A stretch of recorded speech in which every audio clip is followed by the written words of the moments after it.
Good morning, everyone, and welcome to the March the 2nd Dare County Board of Commissioners meeting. I'd like to call the meeting to order. And this time, I'd like to ask the good Reverend Tom Wilson if he would come forward for invocation. Good morning, Reverend. Good morning.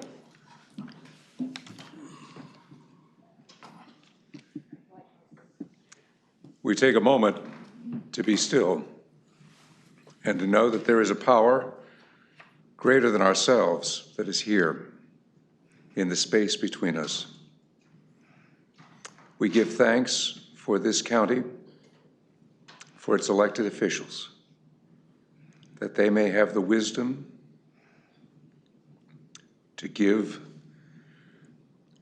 a plan for this county, that we can continue to grow deeper within each other. Bless you for doing this work. We encourage you to go beyond just keeping things as usual. We give thanks for other programs that have come here asking for your funding and your help. Government cannot do all things, but all people can make a better government. We give thanks for that. We ask your guidance this week in elections, that your will be done, O Lord. We give thanks and we ask you to bless this place, this time. Amen. Amen. Amen. May we stand for the pledge. Pledge allegiance to the flag of the United States of America and to the republic for which it stands, one nation, under God, indivisible, with liberty and justice for all.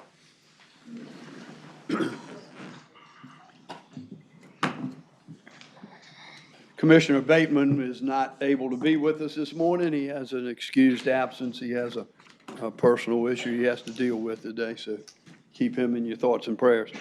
County Manager. Chairman, item 1 on the agenda is the chairman's opening remarks. Thank you, County Manager. Few items just to go over with you. And Lorelei Costa's here this morning. She is certainly on our agenda, item number 5. So I will try not to take any of her thunder away from her this morning as she approaches us. But what a great opportunity it was annually to attend the Community Foundation annual meeting last week. The had a sellout turnout at Jeanette's Pier, just a unbelievable turnout. We are so fortunate to have the Community Foundation that was founded some 38 years ago in 1982. Foundation certainly helps donors meet local charitable needs in Dare County and across the Outer Banks. And just a phenomenal asset to our community. And a lot of donations from a lot of folks. They have total assets right now in excess of $20 million. It's just incredible. Within a 5-day period of Dorian's impact, the Community Foundation had already raised some $500,000 for its Dare County Disaster Relief Fund and the new Ocracoke Disaster Relief Fund. In all, the foundation has raised about $1.5 million just for those two funds. This came from about 6,000 donors, and about 85% of them who actually live in zip codes outside of the Outer Banks. Lorelei also reported nearly $1.4 million of the money's been sent and earmarked to individual families and other groups to handle a range of housing needs created in Dare County and on Ocracoke. And so hats off to Lorelei and his executive director and the foundation for what they do for Dare County. We are a generous county, a very generous county, and we could not be more fortunate to have such a group in our community. And congratulations, Lorelei, for all that hard work. It's phenomenal what you folks do. I'm pleased to report that I sit on the Roanoke Island Festival Park Board, and at our last meeting, Saturday, the 22nd of February, the board unanimously voted to name the 83rd season of the Lost Colony as season in honor of Dare County's 150th anniversary. So we're excited to for that to take place, and we'll be coordinating some things with them. I know our Public Information Officer, Dorothy Hestus, working with them closely, and this is really, really exciting that this 83rd season will be named in honor of our 150th anniversary. The Vice Chairman and I have just got home last evening after being in Washington, D.C. for 3 days at the National Association for County Commissioners. We were up there in D.C. For the last 3 days. It was a great summit, and matter of fact, it's still going on, and after this meeting, as soon as this meeting's over, I'll be headed back to D.C. for a couple of more days to wrap that up.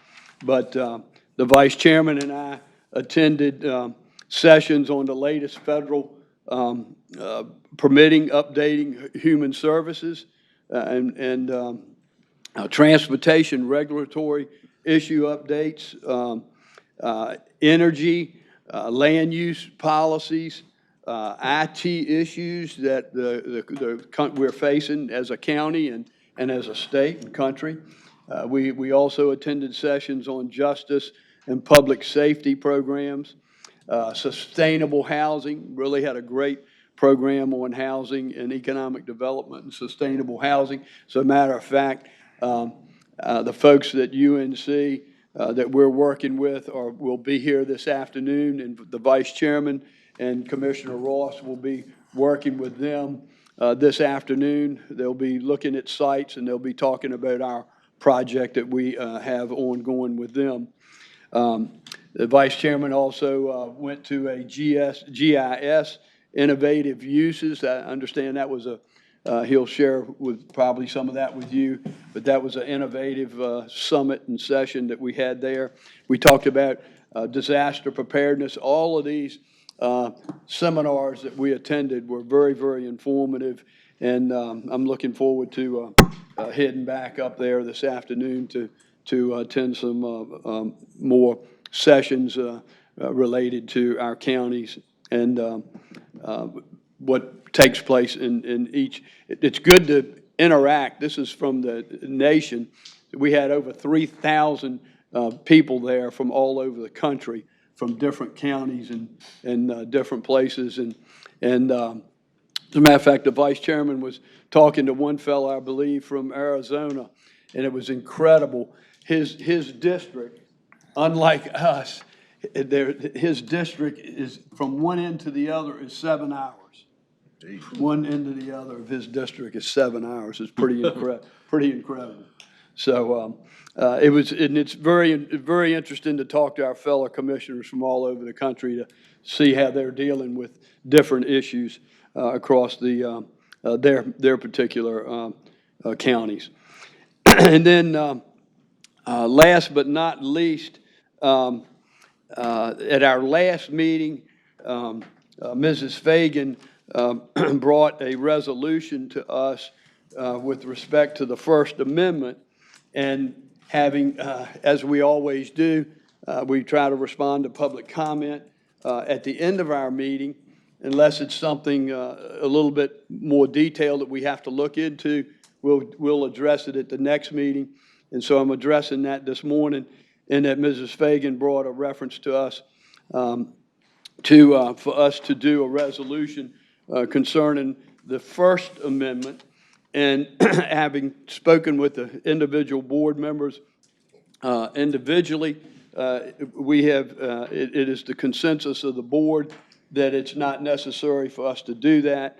It was a little redundant, the resolution that was asked of us to look at the First Amendment, I'll bring to your attention that annually our board addresses the Constitution Week.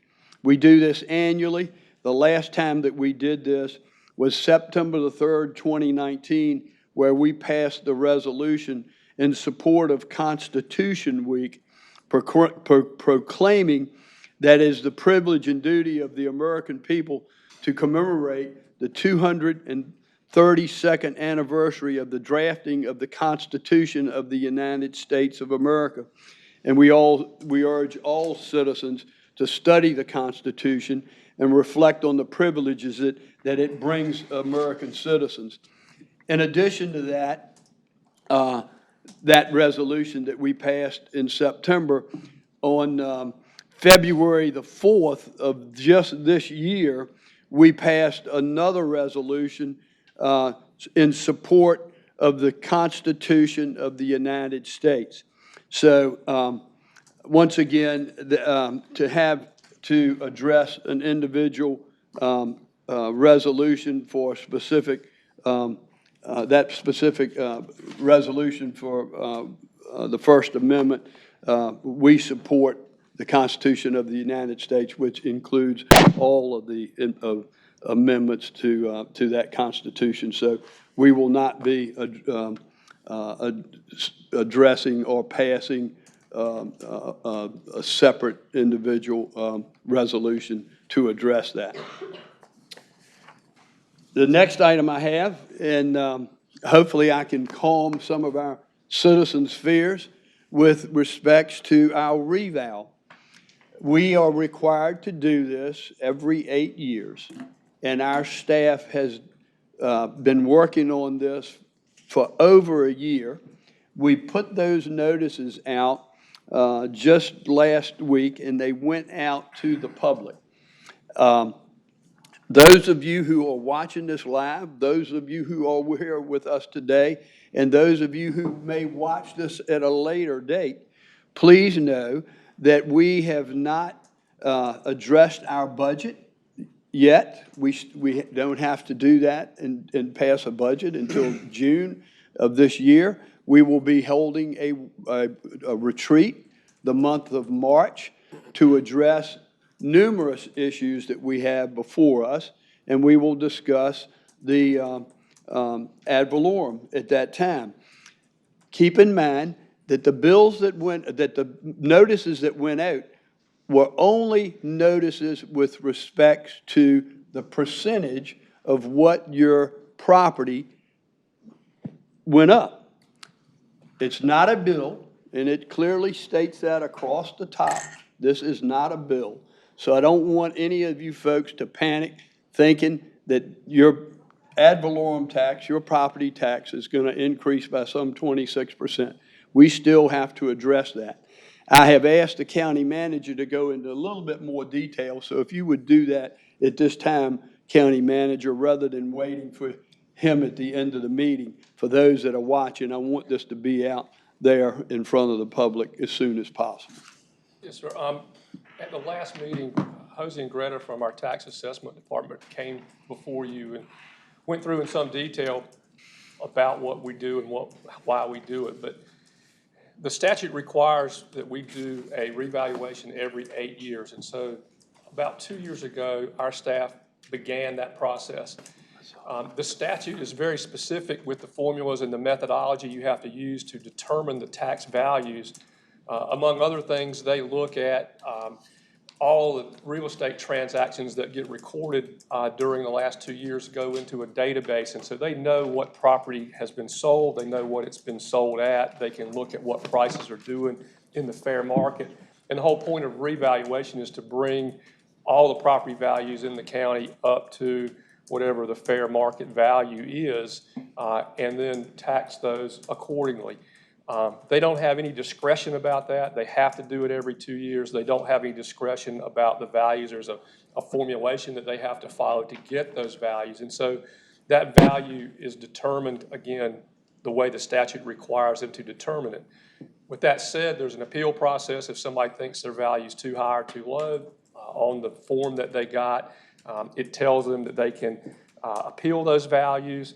The forms that went out last week were simply the establishment of the value, nothing more, nothing less. That says, based on all the information that we've collected over the 2 years, your property is valued at this. If you disagree, you can appeal.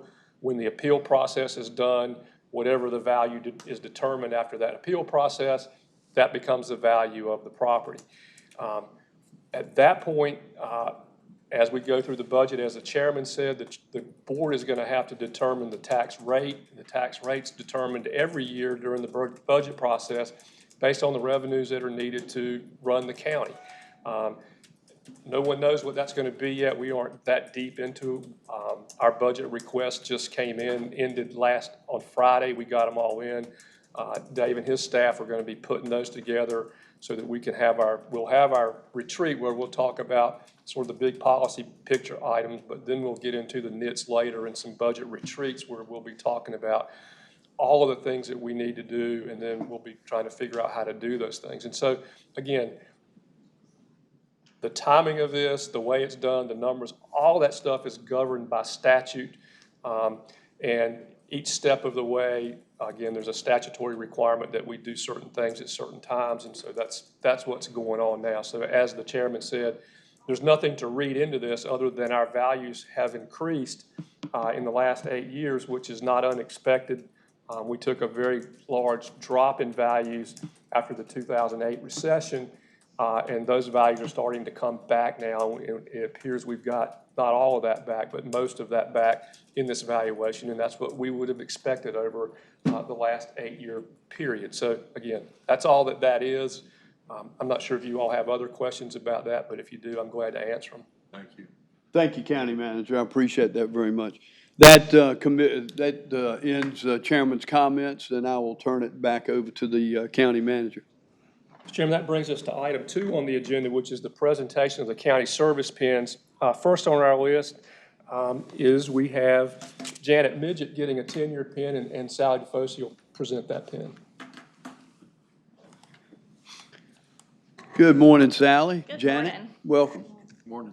It's my pleasure to present Janet Midget with her 10-year pin. Janet was hired in March 2010 in the Health Department as an accounting clerk. The first time I met Janet was at a meeting with Health Department staff to discuss fixed assets, and I left the meeting thinking if I ever had the opportunity to hire Janet for finance, I would like to have her. And in 2012, we ended up having an opening for an accounting technician, and Janet applied. And then in 2018, we had the opportunity to promote her to the accountant position. And Janet's well qualified for this. She has a master's degree in accounting from ECU. And January 1st, she became a North Carolina Certified Finance Officer after taking a series of courses at the UNC School of Government and passing 4 subject matter exams. She'll be recognized for this achievement at the NCGFOA Spring Conference this week, and she will be presented with her certificate there. Janet supervises 3 technicians in finance who are responsible for processing all of the county receipts, accounts payable, and payroll. And some of her regular duties include accounting for all the county's fixed assets, reconciling solid waste and C&D tip-in fees, accounting for the county's investment activity, and she assists with the preparation of the county's annual financial report. But more than any of Janet's regular duties, she's the kind of employee that will step up to do anything that needs to be done, and she does it all with a pleasant and willing attitude. And Janet, we're thankful to have you in finance, and congratulations on 10 years. Thank you. Congratulations, Janet. Next, if Dave Clausen would come down to get a 30-year pin. How many years? 30 years. What? Woo. Like 50. Wow. Wow. I really hate giving 30-year pins. They have other meanings that we won't talk about. Right.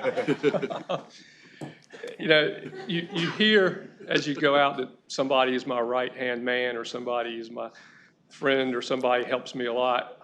Dave is my right hand and my left hand as well.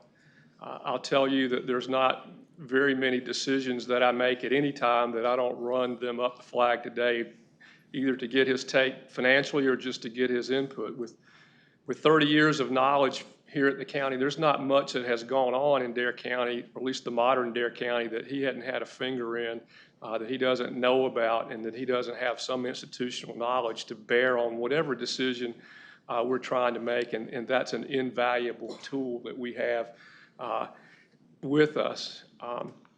Dave came in almost 30 years to the day. I think yesterday, March 1st, was his first day 30 years ago. Was a deputy director for a year and became the finance officer after a year. He's led us through all kinds of things, through the ups and downs, through the building of all of our schools, through the building of just about every facility that we have in Dare County. And in doing all that, if you look on that wall downstairs, there's 27 years of awards that we've received for he and his staff doing the work that they do in those CAFR awards that we have on the wall. He's assembled one of the best staffs we could possibly have. They follow his lead. They're all back here. You all stand up.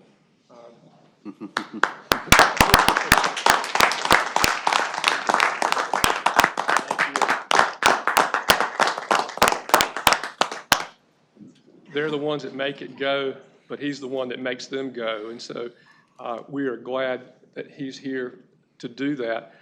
You know, you come in with 30 years with a little bit of trepidation because we don't know what the future holds. Again, there's not much more that I can say. You all deal with him all the time as well. And again, his hand and the things that he's done for Dare County are more than I can list, and a lot of it will never be known, but he's done a great job. He's not just a Dare County guy. He's kind of the go-to guy in the state. When a county in another place has a problem, I get a call, or he gets a call from the local government commission, can you come down and help us out? And I say, Dave, how long are you going to be gone? He says, oh, I can get that done in a day or so. So he'll go to another county and fix them in 2 days and come back. And so that's the level of talent that we have. And again, I can't say enough good things. I can't say enough positive things about him. And I know I'm not going to get 30 more, but I hope I get a few more. And Dave, thank you for everything.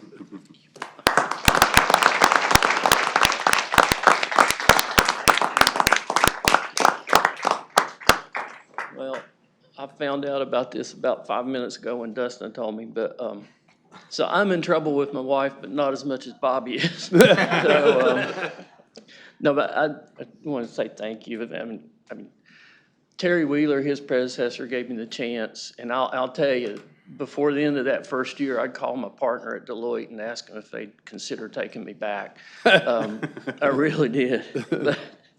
And of course, the staff, I mean, I've always had a really good one, but he's right. I've got the best one I've ever had, and I've got to thank Sally, too. She's been just takes care of everything for me. And, of course, thanks, Bobby. I really appreciate it. Thanks. Dave, hold on. I know I speak for the board, and I know the board certainly speak. In my tenure on this board, your knowledge of government and financing is far exceeds anything I've ever seen in my entire life. I think I'd speak for the board. I know well, let me just say I speak for myself. I don't understand half of what you do. The only person I know up here that could come close to that is Commissioner Ross. But it's phenomenal what you do, and I've said it numerous times. Can't thank you enough for the job that you do for us. I'm going to look at this as 3 years and not 30 years. So I'm hoping that the rest of our tenure up here, we can continue to have you as in the position that you're in, because what you do for the county is incredible. Thank you. Yes, thank you. If I may. Yes, sir. Absolutely. Thank you, Mr. Chairman. Don't walk away yet, Dave. The chairman's correct. I spent 38 years in various financial positions in various companies, and coming here to the board a couple of years ago, I wasn't totally assured walking in the door that, you know, we would be up to the kind of standards that I was used to. And I am very pleased and privileged to say not only met but exceeded. You, Sally, your team, there's the old adage that everything's going fine until it isn't, and then we lose sleep. Well, I've lost zero sleep with you guys. I know, and the results, the awards, the audits, the empirical data we receive every year confirming the accuracy and integrity of the financial activities and records of this county. I agree with County Manager. This group, you, your team, are representative as a standout in the state of North Carolina and viewed as, frankly, a gold standard. And I know I'm really heaping the praise on here, but it's deserved. So thank you very, very much. Thank you. Thank you, Dave.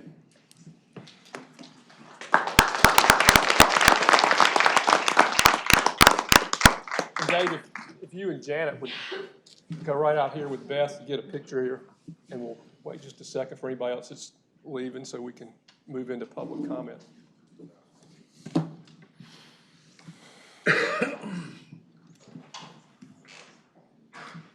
Not to mention, he's just one heck of a nice guy. That's exactly right. That's exactly right.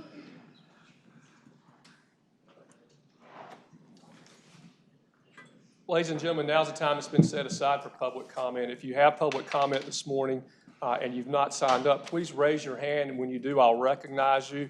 Please then come forward, state your name and where you're from. Please limit your comments to 5 minutes.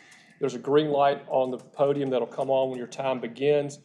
There's a yellow light that will come on when you have about a minute left. And when the red light comes on, you need to conclude your remarks. On my sign-up sheet, first I have Steve Goodhart. Welcome this morning, Steve. Hey, to thank see you very you. much. Good morning, Commissioners and county officials. My name is Steve Goodhart, and I'm pleased to be here this morning as Vice Chairman of the Dare County Veterans Advisory Council. I would like to thank you for the opportunity to share information regarding the upcoming Dare County Veterans Resources and Job Fair. The Dare County Veterans Advisory Council, in collaboration with the Dare County NC Works Career Center, will be hosting a Veterans Resources and Job Fair to assist veterans, transitioning service members, and their spouses with identifying local employment opportunities and veterans benefits. At a past January VAC meeting, Marcus Cottrell, who is the NC Works Career Center Veterans Employment Representative, requested help from our council to assist him in maximizing his efforts to make Veterans Resources and Job Fair more beneficial to Dare County veterans. In response, our Veterans Advisory Council has determined that our areas of assistance will focus on assisting with event location, media outreach, volunteer support, and providing boxed lunch-style meals for veteran attendees. The event is free and is scheduled to be held from 2 to 7 p.m. on Thursday, April 30th at the Dare County Center in Manteo. I would like to thank Chairman Woodard and our Board of Commissioners for the continuous support that our Veterans Advisory Council receives from you. I would also like to express our council appreciation to Kelly Netman for her work and contributions to assist in getting this event notification out early. I'm providing you with a copy of the event flyer notification that is currently being displayed on social media and posted throughout Dare County. Thank you very much. Thank you, Steve. This is a great opportunity for veterans, and I'm sure it's going to be well attended.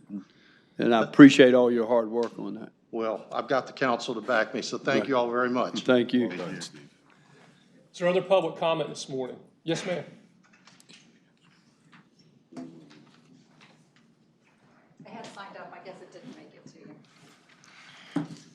Welcome this morning, Ms. Merle. Good morning. I have a Please bit give of us a, your name, oh, I'm sorry. please. My name is Susan Merrill. I live in Kitty Hawk, where I'm a homeowner. I have a bit of a preamble to my planned proposal. Wondering, as you stated, Chairman Woodard, if the resolution on February 4th was truly in support of the Constitution, then why did it just cite the second?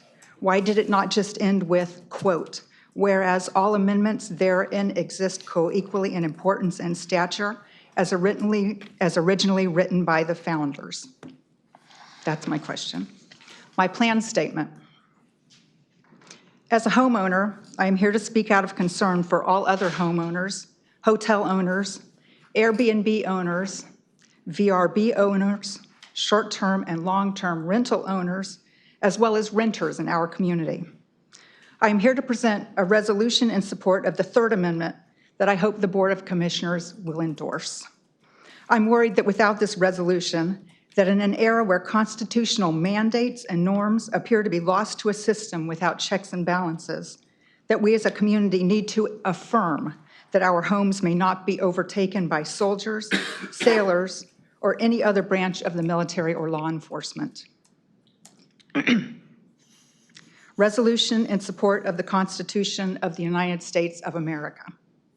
Whereas the Constitution of the United States of America is the foundation upon which our nation was created, and whereas all amendments therein exist co-equally in importance and stature as originally written by the founders, and whereas the Third Amendment states in its entirety, no soldier shall in time of peace be quartered in any house without the consent of the owner, nor in time of war, but in a manner to be prescribed by law.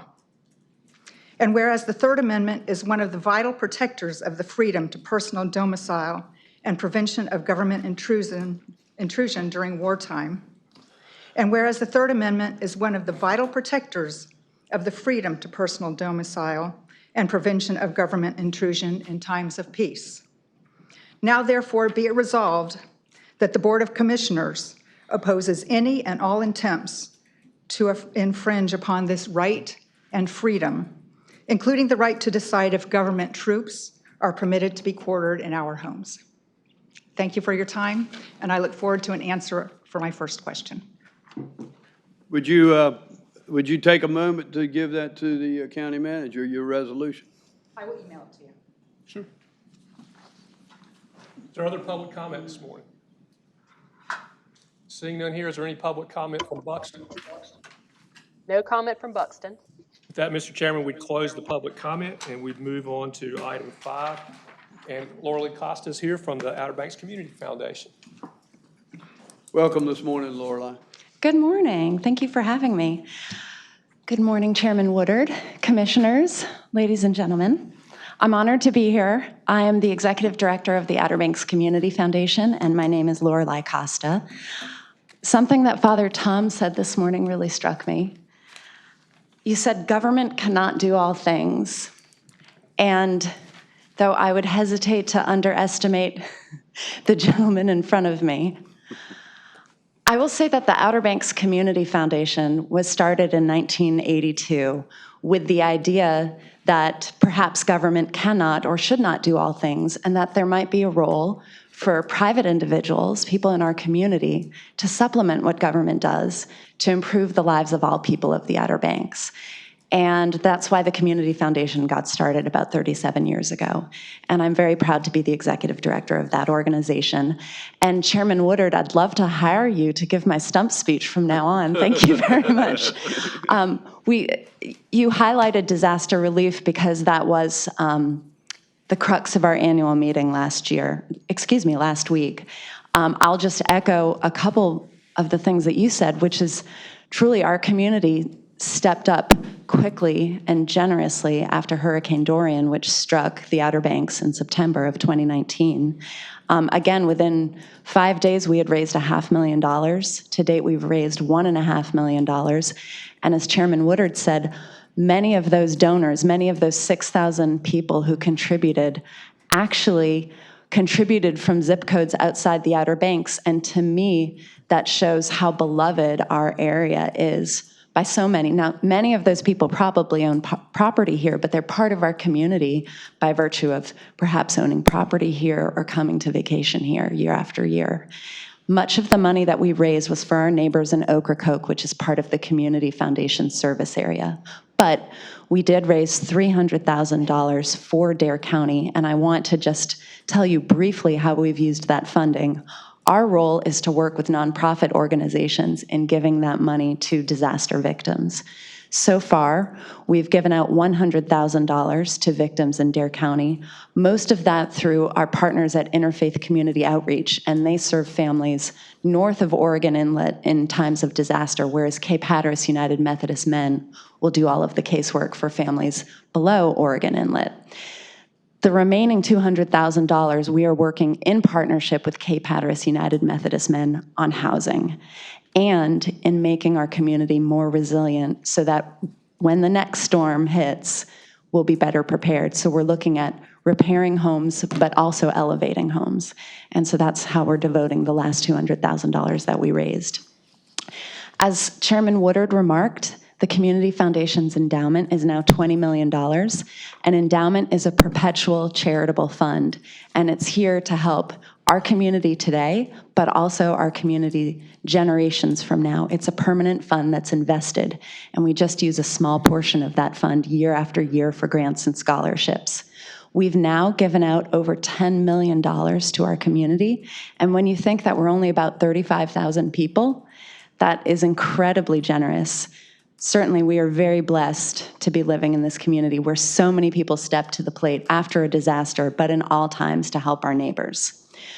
You may know the Community Foundation for our scholarship program. I just wanted to mention that quickly because our scholarship application is open to high school seniors right now to apply.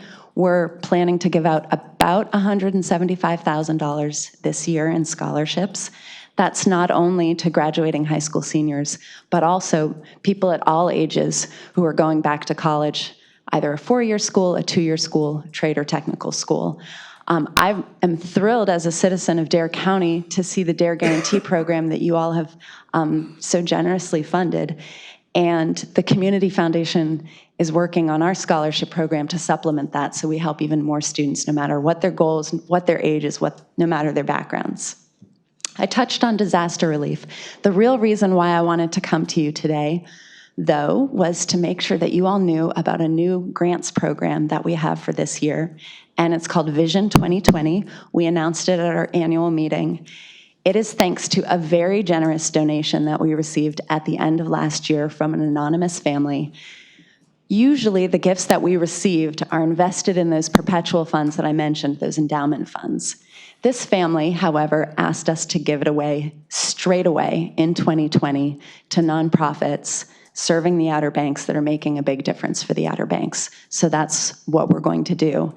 It's called Vision 2020. And the idea, although we give out many grants to dozens of nonprofits each year, many of those grants are smaller. They might help a program, they might help purchase food, they might help purchase computers. With this grant, because of the size, we want to make a big, substantial impact for our community. So the plan is to spend it in just 1 or 2 grants. So 1 grant of $100,000 or 2 of $50,000.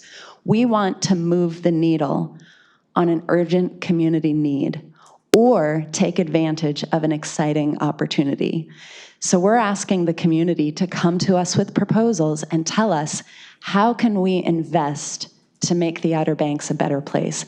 How can we solve or at least ameliorate a big, hairy problem in our community, or take advantage of an opportunity that perhaps we otherwise wouldn't have been able to address? So the applications go live on March 23rd. The deadline is June 26th, and in the fall, we will be announcing the 1 or 2 recipients of the Vision 2020 grants. And I would ask anybody in the audience, anybody watching this, if you have an idea, please give me a call. The website for the Community Foundation is www.obcf.org, OBCF standing for Outer Banks Community Foundation. If anybody has any questions, if there's still time, I'm happy to try to answer them. Great, thank you, Laura. Any questions? Lorelei, what was the starting date on that? March? Monday, March 23rd. Thank you. And What was the amount available, did you say? Actually, $105,000. I said 100, but it's really 105,000. Thank you. thanks, Lorelei. Anyone else? Thank you so much, Lorelei. Oh, I'm sorry, Danny, did you have a question? 20 million in your endowment currently. Yes, sir. All right, that's pretty good. That's Of course, last week was a tough week in the markets. Well, But it's in excess of 20 million. yes, yes, sir. where were we 5 years ago in that endowment? Goodness, about 10 million.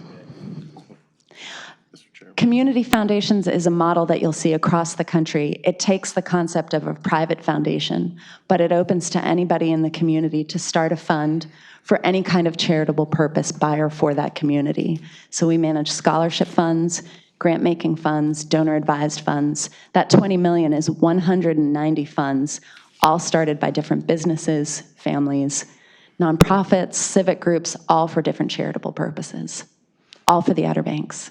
Commissioner Ross has a, Yeah, I just wanted to thank you, Lorelei. At the annual luncheon awards meeting just last week, it was a sellout crowd of at least 200, I believe, at Jeanette's Pier. And for those of you that may not know Lorelei, she will humbly decline credit for much of what this foundation does, but I can assure you, she is a tireless stalwart of this community. And many of us see it, and we're very grateful, Lorelei. So well done, job well done. Thank you. thank you so much, Lorelei. Thank you. Have a good morning. Appreciate you being here. This brings us to item 6 on the agenda. Dr. Sheila Davies is here, is the Director of our Health and Human Services, and she's going to give us a coronavirus update. Welcome this morning, Sheila. Good morning. Welcome. So thanks for the opportunity to come this morning. After conversations with Chairman Woodard, we thought it would be appropriate to just provide an update on the coronavirus and also specifically what's happening at the national, state, and local level to ensure that we're prepared for the future with this. So, follow my slides here. So first off, just a brief introduction of what the coronavirus is. It's a novel virus, meaning it's new. It was just discovered in late December in an outbreak in Wuhan, China. It's a respiratory illness that can spread from person to person. As far as the spread, what we know at this point is that it's spread between person to person in close contact within about 6 feet from one another. And it's spread via respiratory droplets. So for it to spread from person to person, it has to have a carrier, which is us. We're the carriers. It doesn't have wings and it doesn't have legs, so it can't crawl as a virus. It has to go from a surface that someone touches, or someone sneezes and coughs and you walk through those respiratory droplets, and then they get into your nasal passage or through your mouth. The symptoms for coronavirus are similar to respiratory illness and even flu. Fever, cough, and shortness of breath. But unlike flu, you don't find the general malaise or the muscle weakness and severe fatigue that you do with the common flu. At this time, it's believed that symptoms may appear within 2 days and last as long as 14 days after exposure. Currently, our case counts as of this morning at 8 a.m., there are 89,197 cases worldwide. 80,000 of those, or just over 80,000 of those, are in China. The next largest outbreak that's occurring right now is in South Korea with 4,335 cases, followed by Italy with 1,694 cases, and then Iran, which is with 978 cases. In the United States, as of this morning, there are 86 cases, and there are still currently 0 cases in North Carolina. Yes, sir. I've been puzzled, Sheila. I don't know if you have the answer to this. Why would Iran? It is a closed society, yet it has spiked in its number of cases. It's just been a puzzler to me. I don't, it's not like I don't believe it. It just struck me as odd for such a closed, sealed off society, it would have that many cases pop up. I was just curious if you had any I don't have an answer, but just as interesting as the first case now in New York is connected with a traveler from Iran. So they're closed off, but there's international travel constantly, so. Yeah, that, Anyway, I was just curious. well, this is very concerning in that yesterday, Dr. Wolf from CDC addressed us at the NACO conference yesterday morning. There were only reported 19 cases as of yesterday, and now you have the update just this morning, since yesterday morning. Well, let me put that in perspective, though, because 86 cases in the United States, that includes nearly 40 that returned from the cruise ship. So they didn't get it here, but they're now back under quarantine and monitoring. So, and depending on who you're hearing the data from, whether they're including that in their count or not. Gotcha. Okay. So, Thank you for clarifying that. Absolutely. And I think what I want to do today, too, is also stress that we need to stay vigilant. We need to stay on top of monitoring this, but we don't need to panic. And I want to share a slide with you, this next slide, comparing what we face every year with seasonal influenza. So worldwide, there's an estimated of 646,000 cases of seasonal influenza. In the United States alone, close to 32 million cases. That's already reached, and this is just since October of 2019, 310 hospitalizations and 18,000 deaths, 115 of those in North Carolina.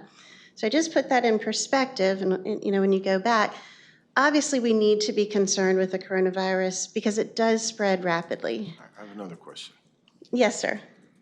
Why then, I mean, clearly the influenza is a much deadlier disease for all of us, but it gets no play on television or the media.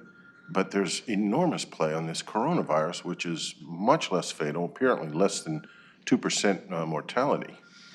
Well, the science is showing right now that a couple of things with that. One, it is a novel virus, so there's still a lot of uncertainty and unknown. I mean, the seasonal influenza has been with us. Unfortunately, just people have become a little complacent to it. I don't think they realize these figures. If they don't pay attention or if it's not put before them, they don't realize how severe that seasonal influenza.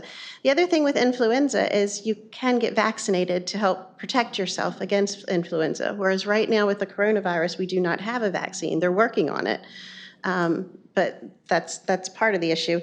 And the other thing is the estimates is that seasonal influenza kills about 0.1% of those who are affected, whereas right now the early estimates with the coronavirus are about anywhere from 1.4 to 2%.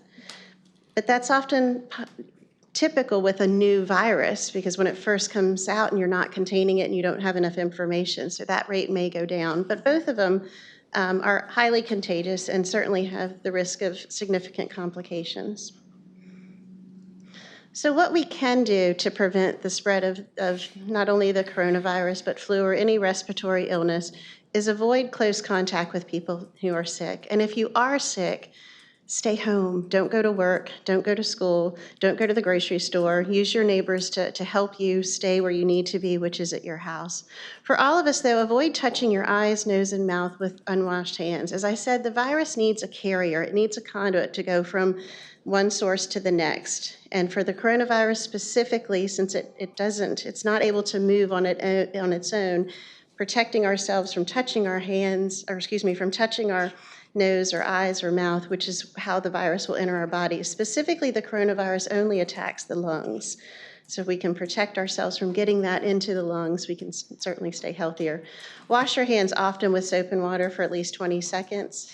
If for some reason that's not available, you can use a hand sanitizer that contains at least 60% alcohol. And get your flu vaccine. It's still, if you have not received your flu vaccine, it's not too late even for this current flu season. And while the flu vaccine, the seasonal influenza vaccine, is not necessarily targeted to the coronavirus, they're stressing for folks to still get it because if the outbreak grows to a level where we have increased hospitalizations, it certainly makes sense to keep those with seasonal influenza out of the hospital and protect them as well as possible. So it's not too late. You can consult your health care provider or certainly call the public health department. Other additional precautions, I talked about staying home when you're sick, covering your cough or sneeze with a tissue, and cleaning and disinfecting surfaces. So as far as national preparedness and doing everything possible at the federal, state, and local level to protect citizens, back in January 7th, the Center for Disease Control's established their incident management system. The Operations Center, Emergency Center was activated on January 21st. There was a public health state of emergency that was declared on January 31st. And the CDC started employing multidisciplinary teams to work with state and local health departments on guidance and information that was needed to protect our public, specifically provider guidance, pre-hospitalization guidance, hospital guidance. And currently, the National Institutes of Health and their collaborators are working on the development of a candidate vaccine and therapeutics for the COVID-19 or coronavirus. The other thing that was unprecedented was starting the restriction of travel and the health screening. We did see some of this back with Ebola, but this was a response that happened in early February where any traveler coming back from China was routed through one of 11 airports and would receive a health screening. If you were symptomatic for any respiratory symptoms, you were quarantined and still are quarantined in that area where those 11 airports are. If you are asymptomatic, meaning you're not showing any symptoms of respiratory disease, then the state health department is notified of your return to that particular state, and then locally we are notified if we have anyone coming back, and they will be, travelers from China are still being monitored for 14 days when they re-enter, even if they were symptom-free. That is still ongoing and has been something that if the public doesn't know, they should have confidence in as far as our monitoring of travelers. I anticipate as this continues to grow, this will expand beyond monitoring travelers from China. I call your attention, we do get a few calls here and there about travel guidance. Should people be traveling, should they not, where to? The best information on that can be found on the CDC's website. It's cdc.gov/travel. Currently, there are 3 levels of travel restrictions in place. Level 3 is to avoid all non-essential travel, and that's to anyone going to China, South Korea, Italy, or Iran. Level 2 is to practice enhanced precautions, and that's a level 2 guidance is in place for Japan, and a level 1 guidance, practice usual precautions, is in place for Hong Kong, and that's because now they're starting to see community-wide spread. In North Carolina, we started activating our EPI teams and getting folks in place on February 4th. The state established weekly conference calls to provide updates to us as local health departments, specifically from the CDC and the World Health Organization. A novel coronavirus task force was established in North Carolina on February 11th. As I mentioned, the state started coordinating the screenings and contact tracing, and they are working currently now on establishing a laboratory testing facility using our state lab to do testing. Currently, all of our tests in North Carolina go to the CDC lab in Atlanta for testing. And of course, our conversations weekly are on planning for the possibility of wider spread, wider spread of this disease. And specifically in Dare County, we activated our epidemiology team at the health department. We have provided coronavirus guidance to our area providers. When that comes in from the state, we get that out immediately to our providers on health screening, surveillance of patients, symptom management. Our key staff have been fit tested with the appropriate mask. Of course, we've been reviewing our preparedness and response plans. We did establish a web page on Dare County, so if anyone wants the latest information, just as we did with Zika before, you can go to darenc.com/coronavirus for the latest updates, and we'll continue to update that page. And then we have been in communication with all of our local community partners, EMS, emergency management, the hospital, the schools, and other partners. And we're actually convening a partners meeting tomorrow with these key stakeholders. Everyone is doing, and I can assure you from my communication, everyone is working their plans. The media attention last week And some of the misinformation that's out there has caused these agencies just to say, hey, let's have a check-in.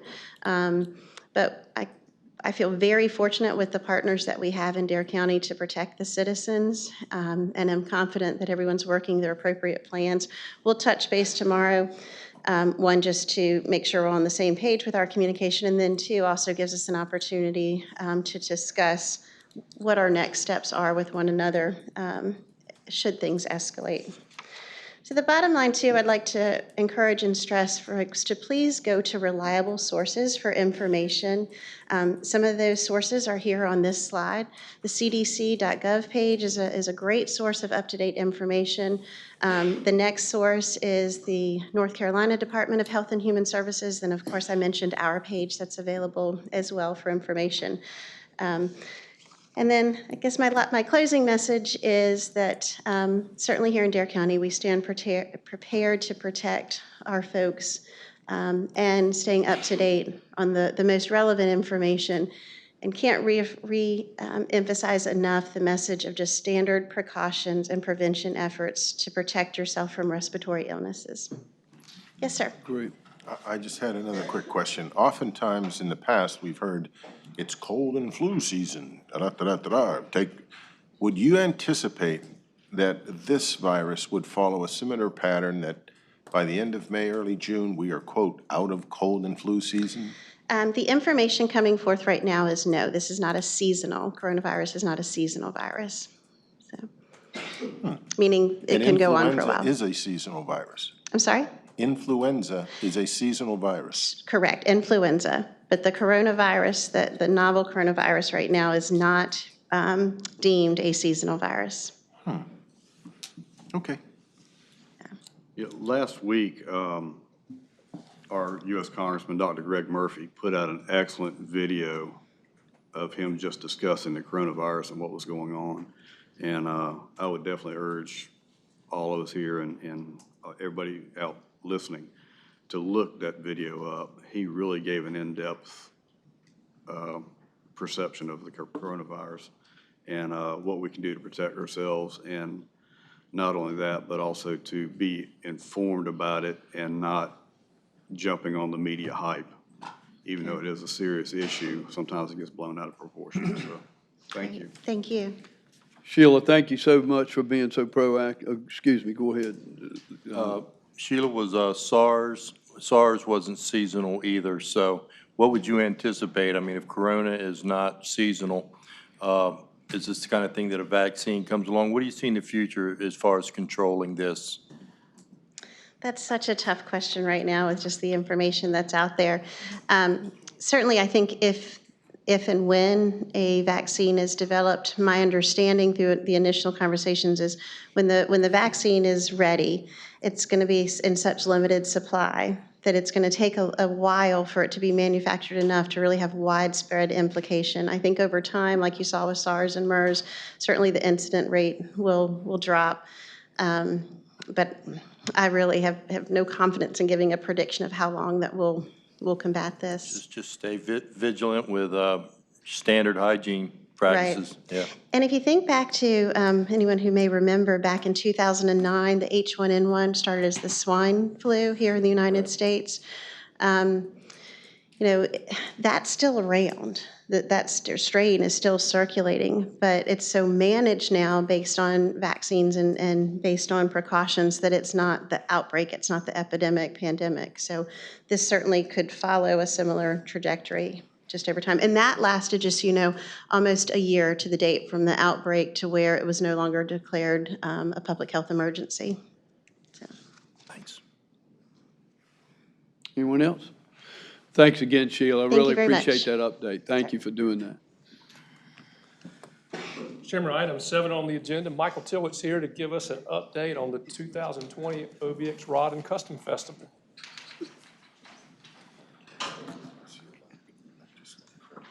Welcome this morning, Michael. Thank you very much.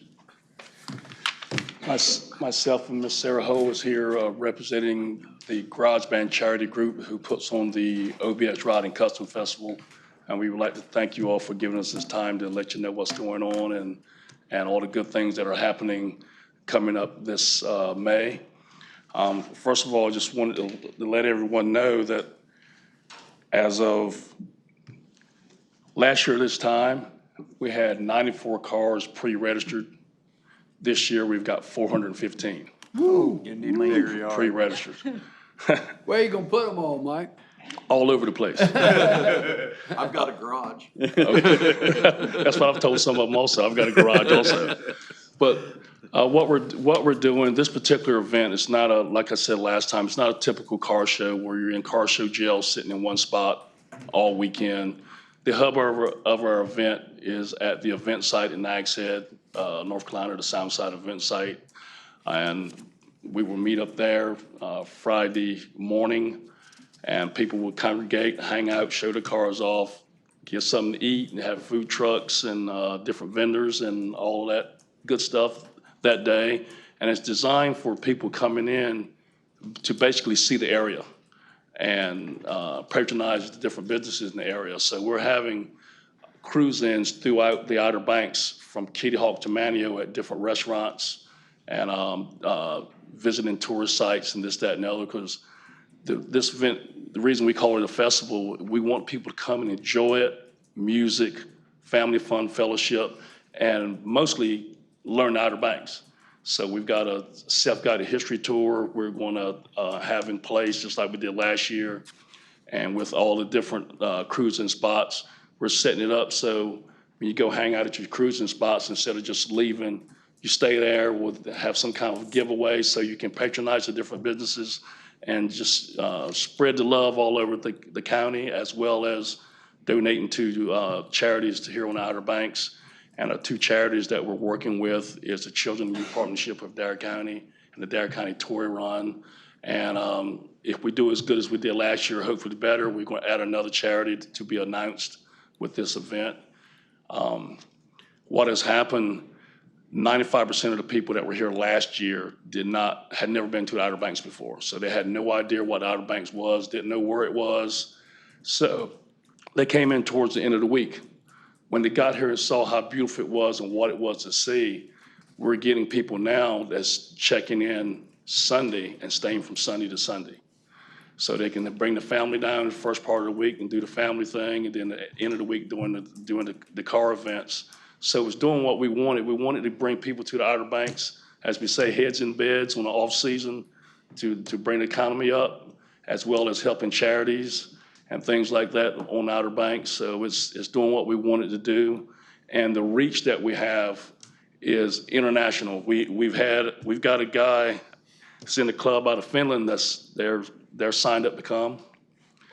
And we've got cars coming and people coming from Canada all the way down to South Florida. We got people coming out of Minnesota, Oklahoma, California, Texas, just about every state in the U.S. plus Finland coming in.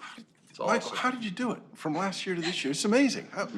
It's Social amazing. me're is good. Yep, it is that. It can hurt you and help you. He That's promotes fantastic. it, he promotes it all year long. Yeah, all year, we being saying that, we've already got our 2021 swag and cards ready to hand out at this event, because, when this event starts, it's over. So you start working on it next year. So last year when we did that, everybody was like, "You've got your cards out already?" I said, "Yeah, this event's over now. We're talking about next year." Right. So that's what we do it each year, all year long. We go all over the U.S. promoting this. We went from Vegas to Jersey to Georgia. We've been all over the place promoting this event. And the people that came in last year enjoyed it so much, they were calling, asking for literature to hand out for us. And we have sent numerous of packets all over the U.S. where we couldn't reach. They were handing stuff out for us. And when, we can preach about it all we want, but when someone else is doing it for you, it's amazing. And like you say, if you follow our OBX Riding Custom Festival on Facebook, you can see all what's going on. And I share it to everybody. They're probably tired of seeing OBX Riding Custom Festival on their feed, but that's how you get it done. Right, and you're doing a phenomenal job. Michael, I guess my question is there a cutoff with the number of vehicles? Do you have something you think, a number that you could max out because 415 is quite a number. Where we're gonna start asking people who can just put them in their driveway. No, I'm just picking.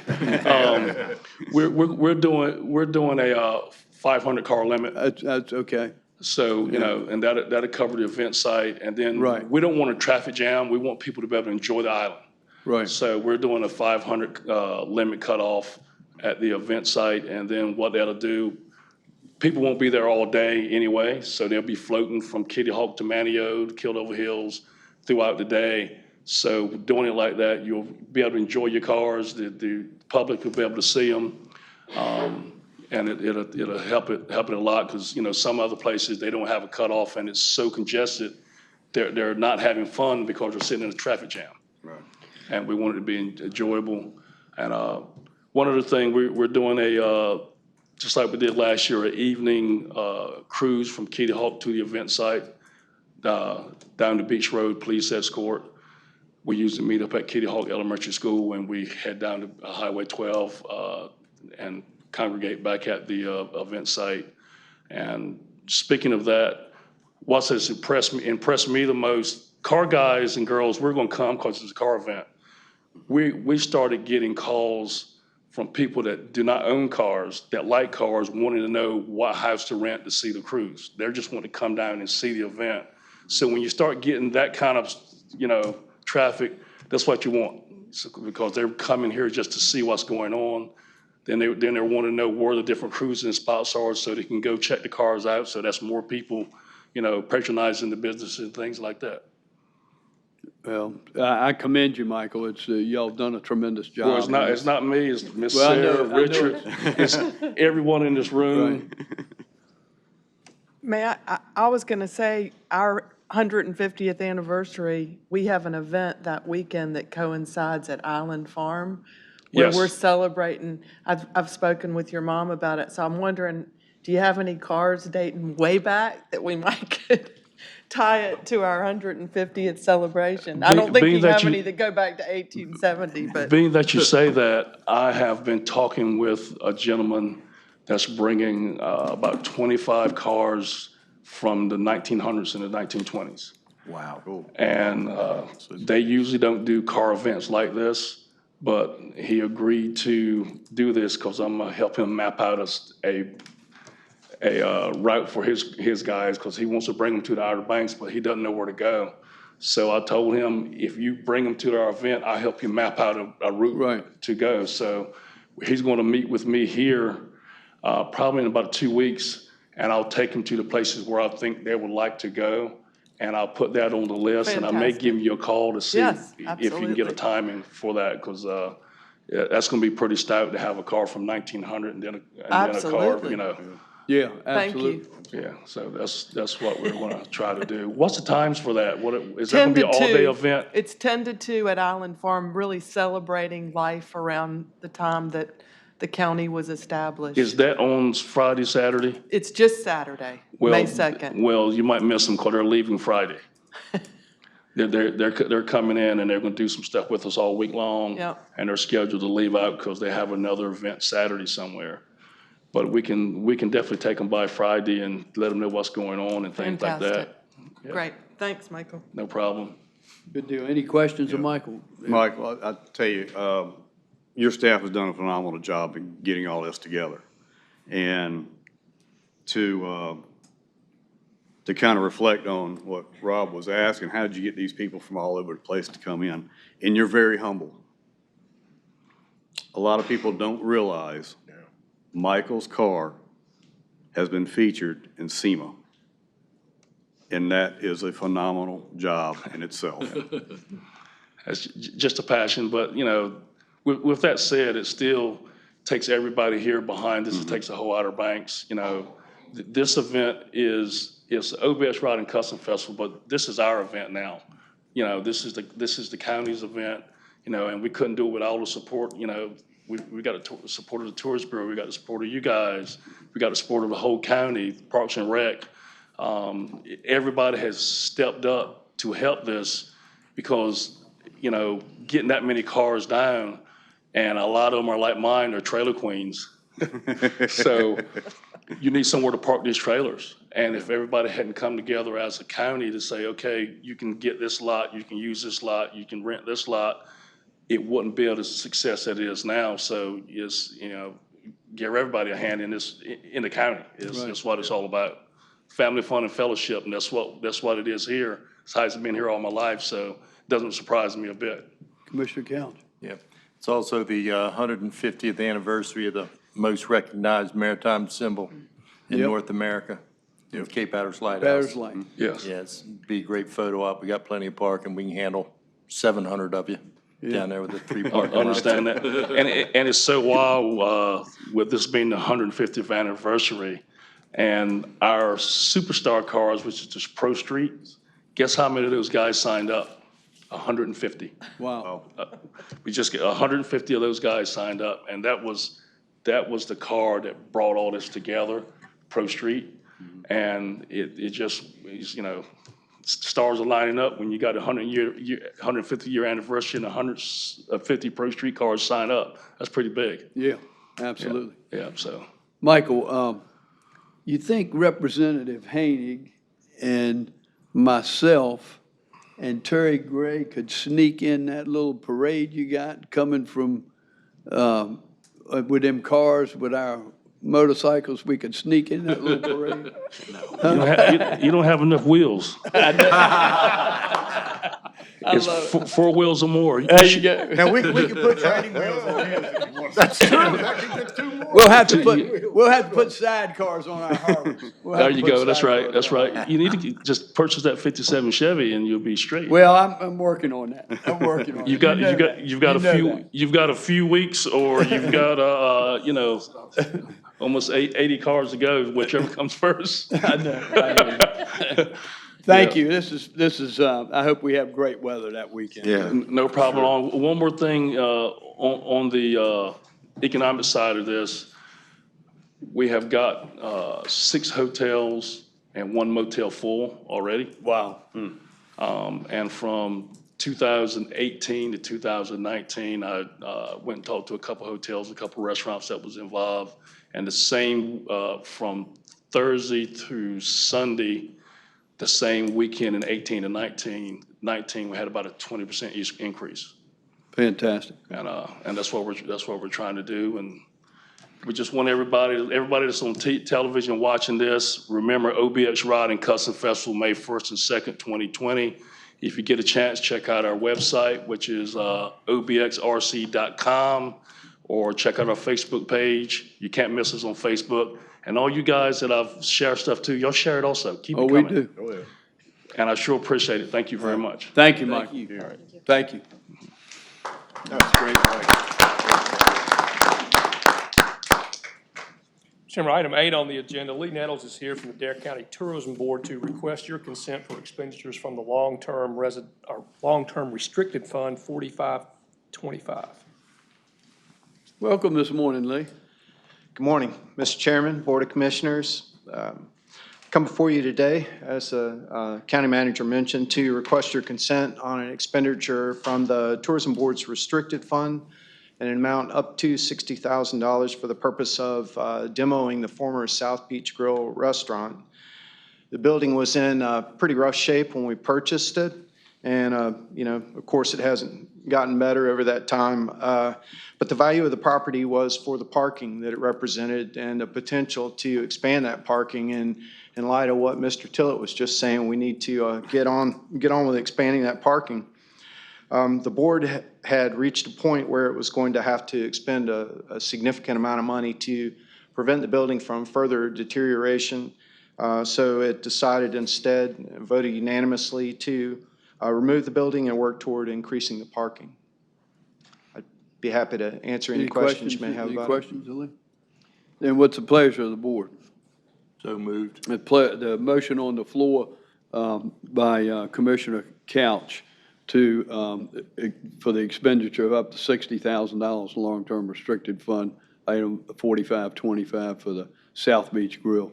Right. Any further discussion? Is there a second? Second. Seconded by the Vice Chairman. Any further discussion? Hearing none, those in favor signify by saying aye. Aye. Aye. Opposed, like sign. Motion carries unanimous. Thank you for your support. Lee. Appreciate it. Chairman, item 9 on the agenda is the Dare County Department of Health and Human Services Public Health Division Take Down Tobacco Day, and Rebecca Woods and her Peer Power students are here for that presentation. Finally.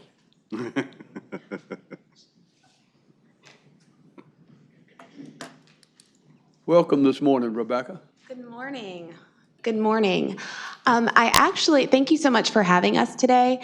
I would actually like to hand this presentation over to our wonderful intern in the Health Education and Outreach Unit. Her name is Mickey Guidebeck. She's been working diligently with our public health education specialist to coordinate this presentation. So I will hand it over to her right now. Yay. Yeah, welcome, Ms. Guibeck.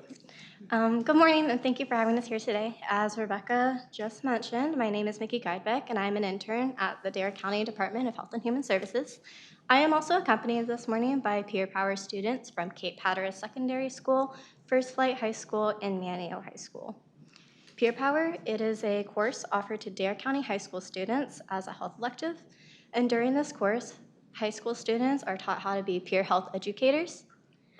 As peer health educators, students learn healthy habits pertaining to nutrition and physical activity, as well as the dangers of alcohol, tobacco, and other drugs. After acquiring the necessary skills, Peer Power students partner with local middle and elementary schools to deliver instruction to support the healthy living curriculum. I would like to introduce Ireland Rains and Maddie Midget from Cape Hatteras Secondary School, Fiona McKenna from First Flight High School, and Finley Billstone and Darcy Camp from Manio High School. As the youth are speaking, please view the images on the screens from last year's Takedown Tobacco Day, formerly known as Kick Butts Day. Thank you.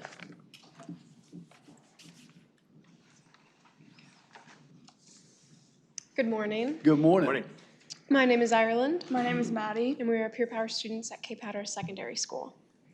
Smoking among the youth population has seen an upward trend for the past decade. Traditional cigarette usage in teens has seen a downward trend with the emergence of a new product, an electronic cigarette.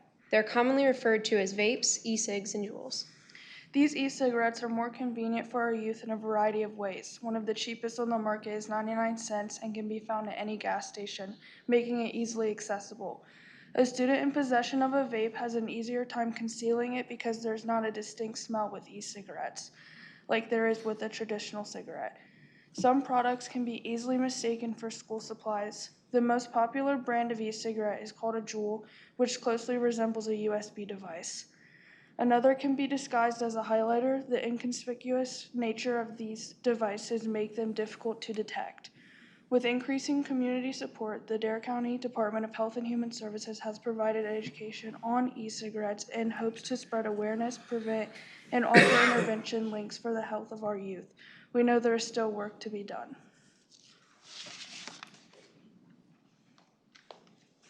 I'm Fiona McKenna, and I'm a Peer Power student with First Flight High School.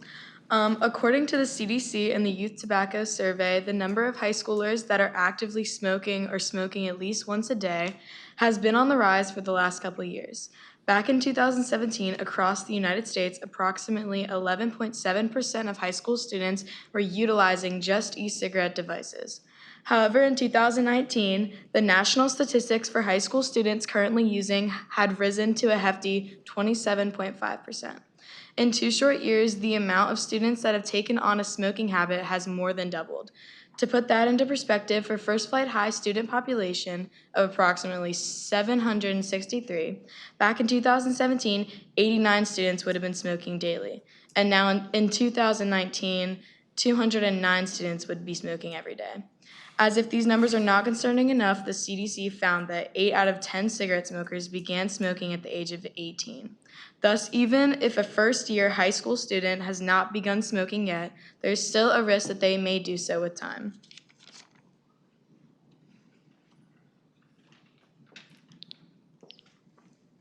My name's Finley. And I'm Darcy. And we're from Manteo High School.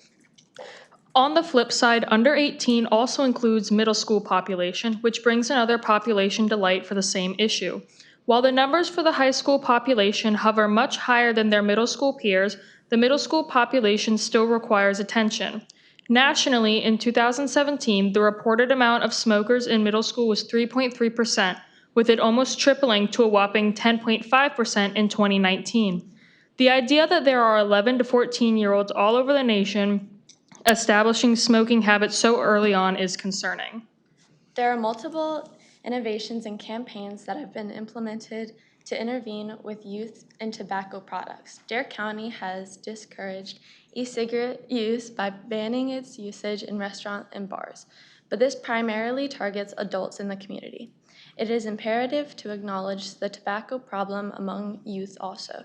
We request March 18th, 2020 to be officially proclaimed in Dare County as Take Down Tobacco Day, as we use this day to come together as a community to focus our attention on the issue at hand. Thank you. And if you guys have any questions, the students are more than happy to answer. Anyone have any questions? I know I do.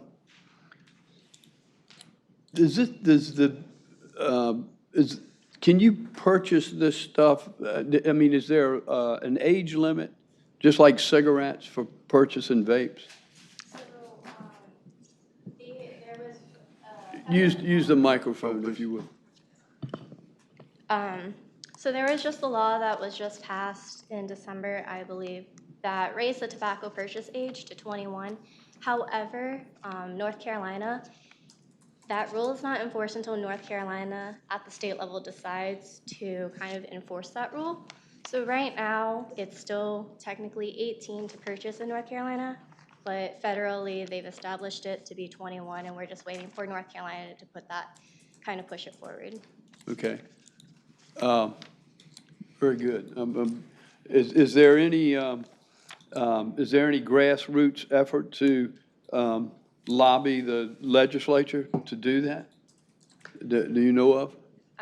Personally, I'm not 100% sure on that, but I'm sure Rebecca over here would be able to kind of share her opinions on that. I'm not aware of any at this point. However, we do work very closely with Teresa Beardsley, who is our regional tobacco prevention manager. We do have a coalition meeting coming up soon, so that's something we can definitely bring up. Great. Now, I believe you ladies have a resolution, a proclamation that you'd like for us to take a look at. Is that correct? Yes, that is correct. County Manager, would you take the liberty of reading that? Sure. This is a proclamation to take down Tobacco Day. Whereas traditional cigarette usage in teens has been on a downward trend over the past decade, tobacco use overall has been on an upward trend due to the emergence of new product, the electronic cigarette. These products are more commonly referred to as e-cigarettes and or Juuls. And whereas these products are easily accessible to the youth population, come in a variety of flavors and at extremely low cost. The lack of a distinct smell and the inconspicuous nature of the devices make them easy to conceal. Therefore, their use often goes unnoticed.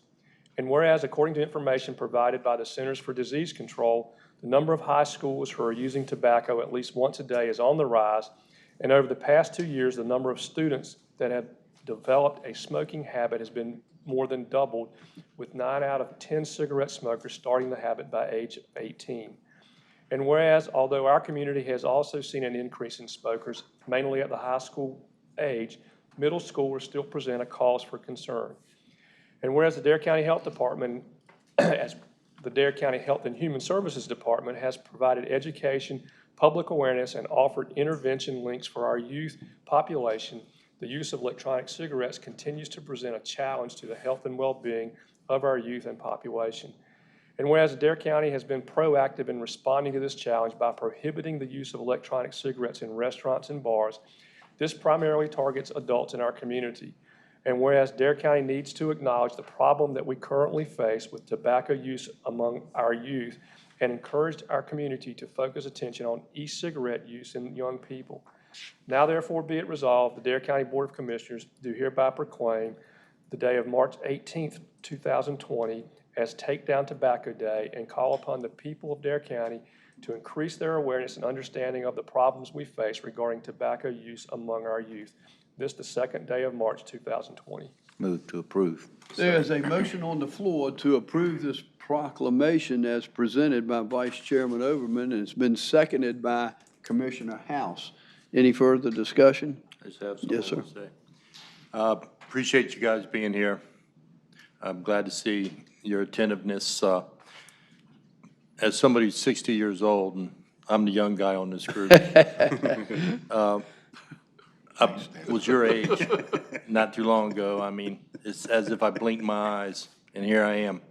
But one of the biggest regrets, I'll just give you a little bit of advice, you'll ever have is when you look back at addictions, whether it's cigarettes, alcohol, drugs, cocaine or pot or whatever, it'll come back to haunt you, and that'll be, I appreciate what you're doing. I've got a middle schooler, and he's all over the place, and I worry about him, and he assures me that he's not messing with any of it. But yet, you know, I see it takes a lot of willpower to walk away from that. But one of the overwhelming victories you'll have in your life is the fact that you stood up and you said no to something that's going to affect your health and will give you a little bit of a psychological evaluation you'll have to do when you get to be my age. So keep up the good work. Keep being role models. Just like it says, pure power, and continue to empower the kids here in our school system, because you're doing a great job, and I appreciate you so much. We all do. Well said, Commissioner. Vice Chairman Overman. Yeah, I'd like to say thank you to the Peer Power Group for sponsoring this proclamation. As you're aware, through Saving Lives Task Force, we had Luca Keinert and his mother here a few weeks ago to talk about vaping. If you recall, Luca became addicted to nicotine through vaping. It is nothing to play with. Hopefully North Carolina, and we can certainly get behind pushing them to get in concert with federal law now in terms of moving that age to 21. But you're making a decision well before that time, and I'm sure that with the information that's provided as to the addictive nature of these things, that you will ultimately make the right decision for yourselves. It's something that when you got a bunch of old people, like Danny said, standing up here telling you don't do it, teenagers have heard that for eons. But you're smart guys and ladies, and you all will take the evidence that's presented in front of you and make a reasonable decision to stay away from it. And we thank you, and thank you for providing, your name is Peer Power, and you are peers to folks of your same age.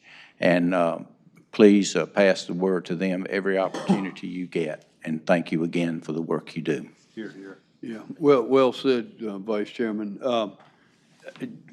Echo both of those gentlemen's comments. I mean, what an outstanding young group of young ladies and men. And I'm so proud of you. I want y'all to all come up here. I want our public information officer to make sure she gets a very good photo so that we can put this on our website and show our students in Dare County that we've got some outstanding students that are opposed to this. Yeah. Commissioner Ross?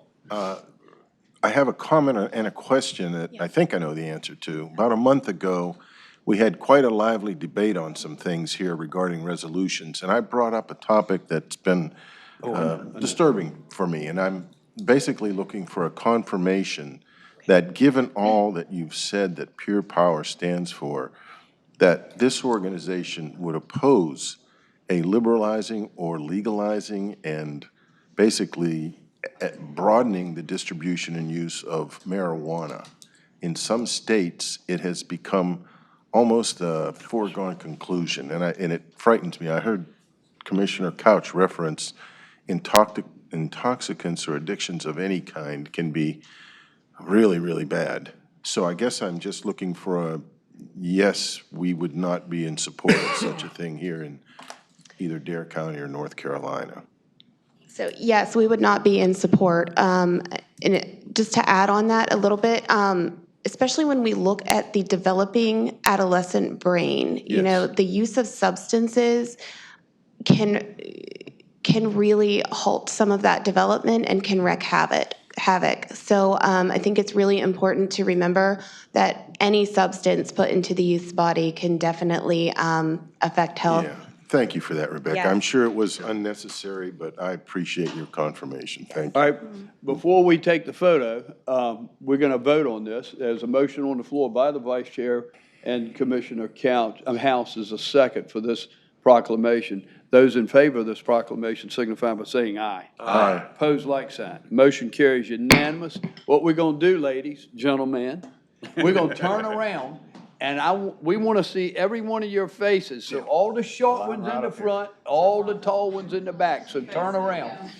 So we're going to do a reverse here. Yeah.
Blackjack. Oh.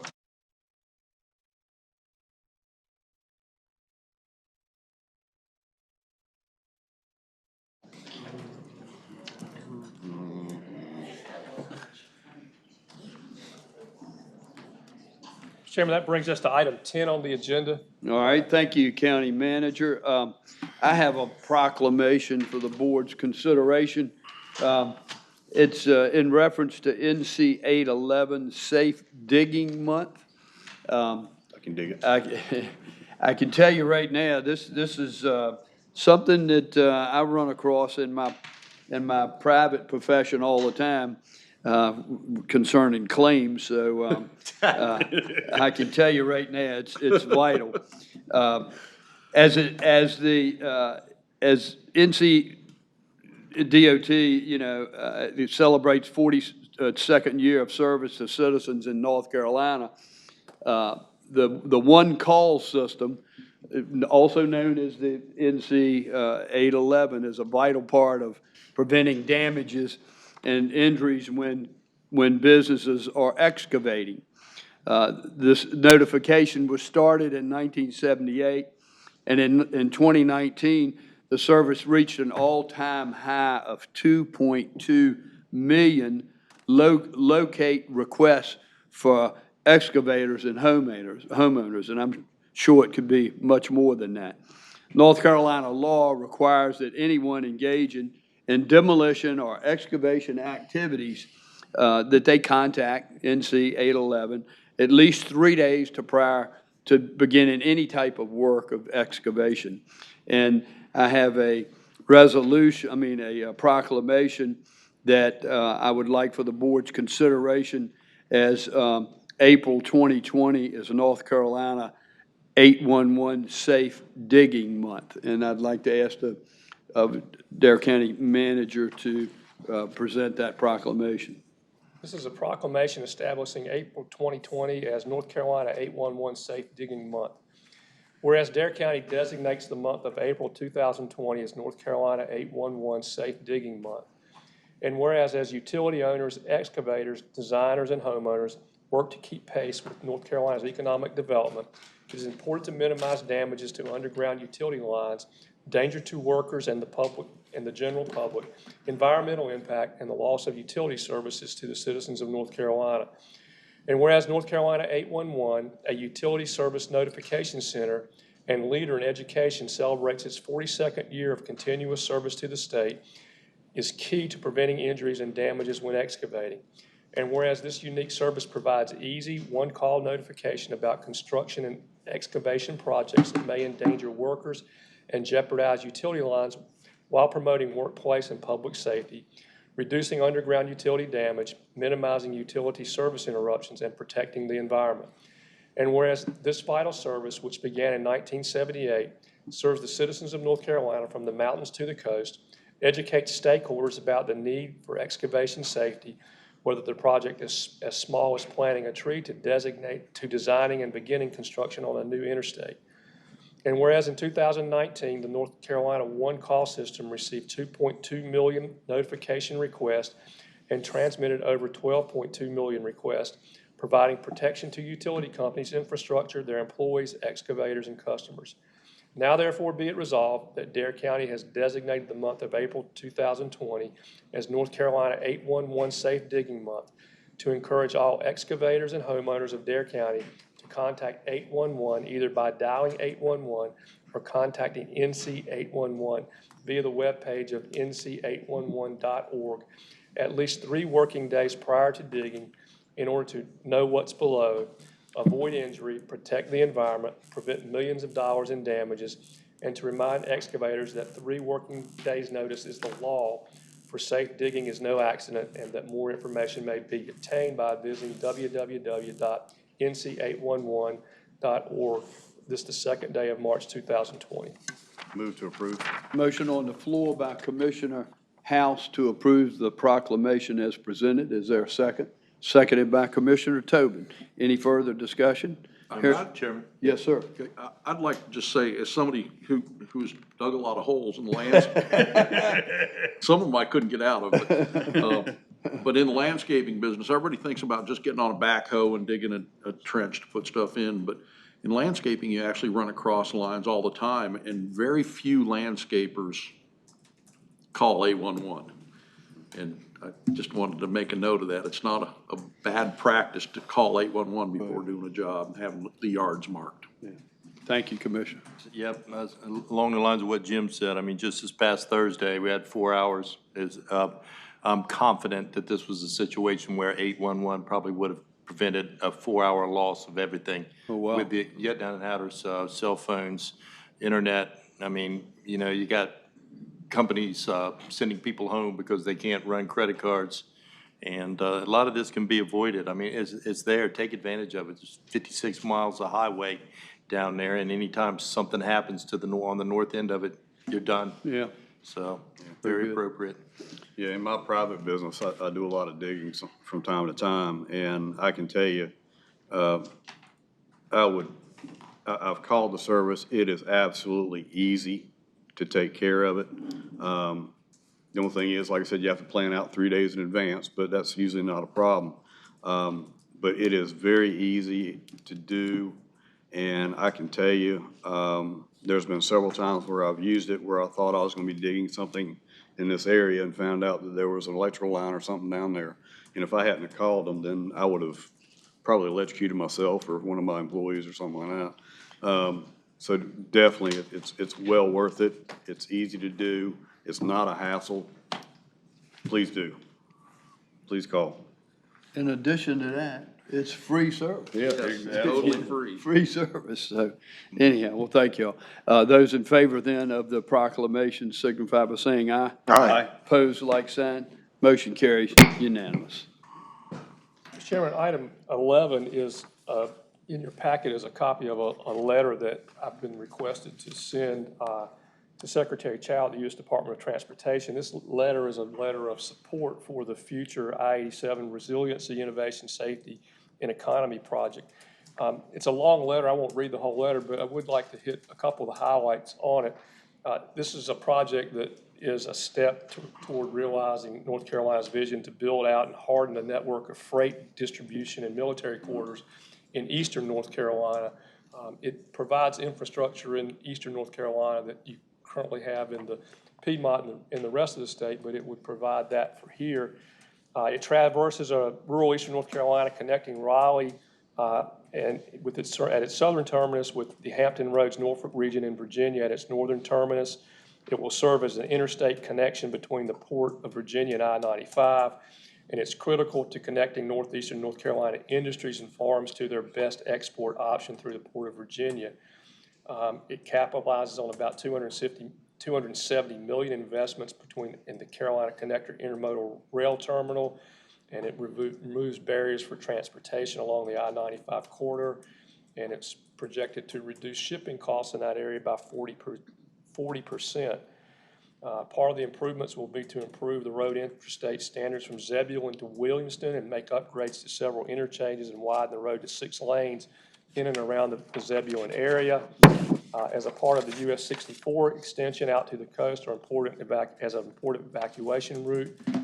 It will install fiber and optic cable along the entire route of the I-87 corridor, as well as the extension of US 64 from Williamston to Whalebone. The installation of fiber is another investment in the area to create a fiber background for investments in northeastern North Carolina. There are a number of other details in the letter in your packet, but that's sort of a highlight. And they've asked us to send the letter, and so I need your approval and authority to sign that letter before I send it out. Pleasure of the board. Motion to approve. The motion on the floor by Commissioner Tobin to approve the letter to the U.S. Secretary of Transportation has been seconded by the Vice Chairman. Any further discussion? I just had one question. Does this include the Alligator River Bridge? Does not. We can only hope. Indirectly. Indirectly. I'll take it anyway. Yep. Indirect, around the corner. You know, that's like my every month topic, so. I just read the evacuation route, Williamston to Whalebone, key infrastructure for freight in northeast North Carolina, so you almost can't look at that bridge and say, it's got to be a part of the bigger picture. Stuck open. Perhaps not specifically, but yeah. And all of the other efforts with that bridge stuck open could be, anyway, I know I'm preaching to the choir. Just wanted to bring that in. Thank you. Just a FYI, Commissioner Ross, I had the honor of meeting the Honorable Secretary last month at the White House and had a one-on-one conversation for a very short period of time. Sure. But there's 2 items, and one of those is the Alligator Bridge that I have every intention of sharing that with the Secretary. Thank you, Mr. Chairman. Thank you. Those in favor of the motion signify by saying aye. Aye. Opposed, like sign. Motion carries unanimous. Thank you. That brings us to item 12, which is our consent agenda. One thing I would ask, in the consent agenda, on the 4th bullet point on page 6 of 7 under Commissioner Tobin's, he's pointed out a correction. The words would be resuming her education at NC State need to be changed as to has been hired by NC State. Which one was it again, Bobby? I'm sorry. On page 6 of 7, under Commissioner Tobin's comments, the 4th bullet point. Talking about extension service. Yeah. She's actually taken a position with the College of Ag and Life Science. I still ain't found it. And then on the consent agenda, you have the approval of the minutes as just amended. You have the Water Department budget amendment distribution lines. You have the Water Department budget amendment Stumpy Point. You have the amendment to the capital project ordinance for the 2018 CIP for Manio High School. You have the Health and Human Services Division low-income energy assistant budget amendment. You have corrections to revenue account numbers for FY 2020 CIP budget. And you have the Government Education Access Channels 2021 proposed budget. Move to approve with the changes added. Okay, there's a motion on the floor by Commissioner House to approve the consent agenda with the changes. Is there a second? Second. Seconded by Couch. And Mr. Ross. Any further discussion? Hearing none, those in favor signify by saying aye. Aye. Opposed, like sign. Motion carries unanimous. You have no board appointments, but your upcoming board appointment and committee appointments are in April. You have the Mans Harbor Commission with 3 terms expiring. In May, you have the Veterans Advisory Council with 2 terms expiring and the Zoning Board of Adjustments with 2 terms expiring. And then in June, you have the College of the Albemarle Board of Trustees with 1 term expiring, the Pheasant Center Advisory Board with 6 terms expiring, the Hatteras Community Center Board with 2 terms expiring, the Juvenile Crime Prevention Council with 7 terms expiring, the Library Board, DARE, with 3 terms expiring, the Mans Harbor Community Center Board with 2 terms expiring, the Roanoke Island Community Center Board with 3 terms expiring, the Transportation Advisory Board with 1 term expiring, and the Waterways Commission with 4 terms expiring. With that, Mr. Chairman, that'd be your agenda. Thank you, County Manager. That brings us to item 14, Commissioner's Business. And Commissioner Couch, would you mind kicking that off today? Yes, sir. Thank you. I love when March rolls around because it means here they come. And talking about our visitors. We have a non-existent transitional period. I mean, it's literally there they are. So here we are in the first week of March. Happy season, everyone. And hoping this year is going to be just as energetic as last year was. I love the fact that we've been discovered, so to speak, and, you know, bring them. I know a lot of people enjoy their quality of life. I do too. But you know what? This raises everybody's quality of life.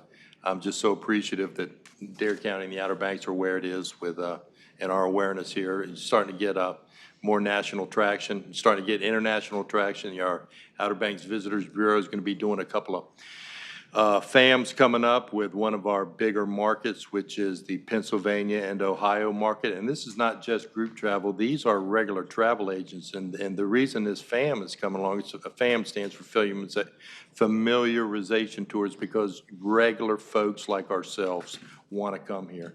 So here we are, get ready, it's March already. And I just want to remind everyone about, if you haven't had a chance when you go down the Outer Banks National Scenic Byway to take a look there at the Jug Handle Bridge, the Fishhook Bridge, the Resiliency Bridge, whatever you want to call it, what a magnificent structure that is going to be. I know the Bass Knife Bridge is getting a lot of attention, and I said this a couple of meetings ago, but this Jug Handle Bridge is going to be really fantastic. Those guys are doing a great job. The sunsets you're going to get traveling that bridge, the sunrises you're going to get traveling that bridge are going to be absolutely phenomenal. So 6 to 8 in Resiliency this Thursday will be yet another, they're doing them quarterly, will be yet another DOT informational meeting. They're well attended, a lot of really good information coming out there. It's just not cheerleading for the bridge, but you get a lot of really interesting, you get geologic info, you get traffic info, and our guys here have been doing a great job. I want to give a little shout out to Flatiron as well. I know they're a private contractor, but we were pleased with PCL, and if Flatiron stays on budget and stays on time, they're going to get the accolades they deserve as well. That's my opinion. All right, and that's all I've got. Thank you so much, Commissioner. Appreciate it. Commissioner Tobin? Okay. Something really cool is going on right now with the Monitor Marine Sanctuary. You know, they take the turret and they took the cannons out. Well, one of the cannons, which these cannons are massive, one of the cannons they've taken out of the solution, put it in a cradle, and they've bored it. And one of the things that's really interesting about boring these cannons is there's an old tale that when the Monitor went down, one of the people on the ship stuck a coat and a set of boots, and the ship had a cat on board, and they claimed that they had stuck the cat in the cannon barrel also. So when they were boring this cannon, they pulled the bore out, and they pulled it out when it was very sensitive, so they just did it nibbling away at it, and they came to some stuff that they weren't sure what it was. So when they were like, oh my gosh, this could be remnants of the coat and possibly remnants of the cat. Well, it was not the coat and it was not the boots, but they found a piece of what they thought was bone. And they said, oh my gosh, this might really actually be a cat. Well, unfortunately, it was part of a crab that had been in there for years and years and years. So the mystery still exists. They still have another cannon to go, so it's possible that they'll find something in it. But it's pretty cool what they're doing, and there's video of it if you go to the Monitor Marine Sanctuary site. But that's just kind of a neat story. When they do that board, is it a hard substance in there over time, or is it? Yes, there's parts of the cannon that have kind of an almost chalky consistency, but there's also parts of the cannon that are very strong. Overall, the cannon is very strong. Once this process is done, it'll be put back into solution, and hopefully within 2 years, the cannon will be put on display to where it'll be out to where the public can see it. Right now, it's all in the preservation area. Gotcha. And if any of you commissioners ever want to go, I can get you in there behind the scenes. It's really fascinating. It is. Jim's right. It's painstaking. I mean, picture a cannon the size of what, he's talking about, a 6-foot cannon. Imagine tattooing every micro dot of that, of yourself. That's how the concretion process goes. One little chip at a time, getting this concretion off. It's unbelievable. It's really something. The other thing I have, dredge update on the construction project or the bid project. Virtually every single shipyard requested an extension. So a 2-week extension has been given, which pushes out the proposal date to somewhere around March 16th that we should be getting some back. They also, quite a few of the shipyards have sent questions to the engineers and the architects. We had about a 5 or 6 page report given to us just the other day of what the questions were, what the answers were.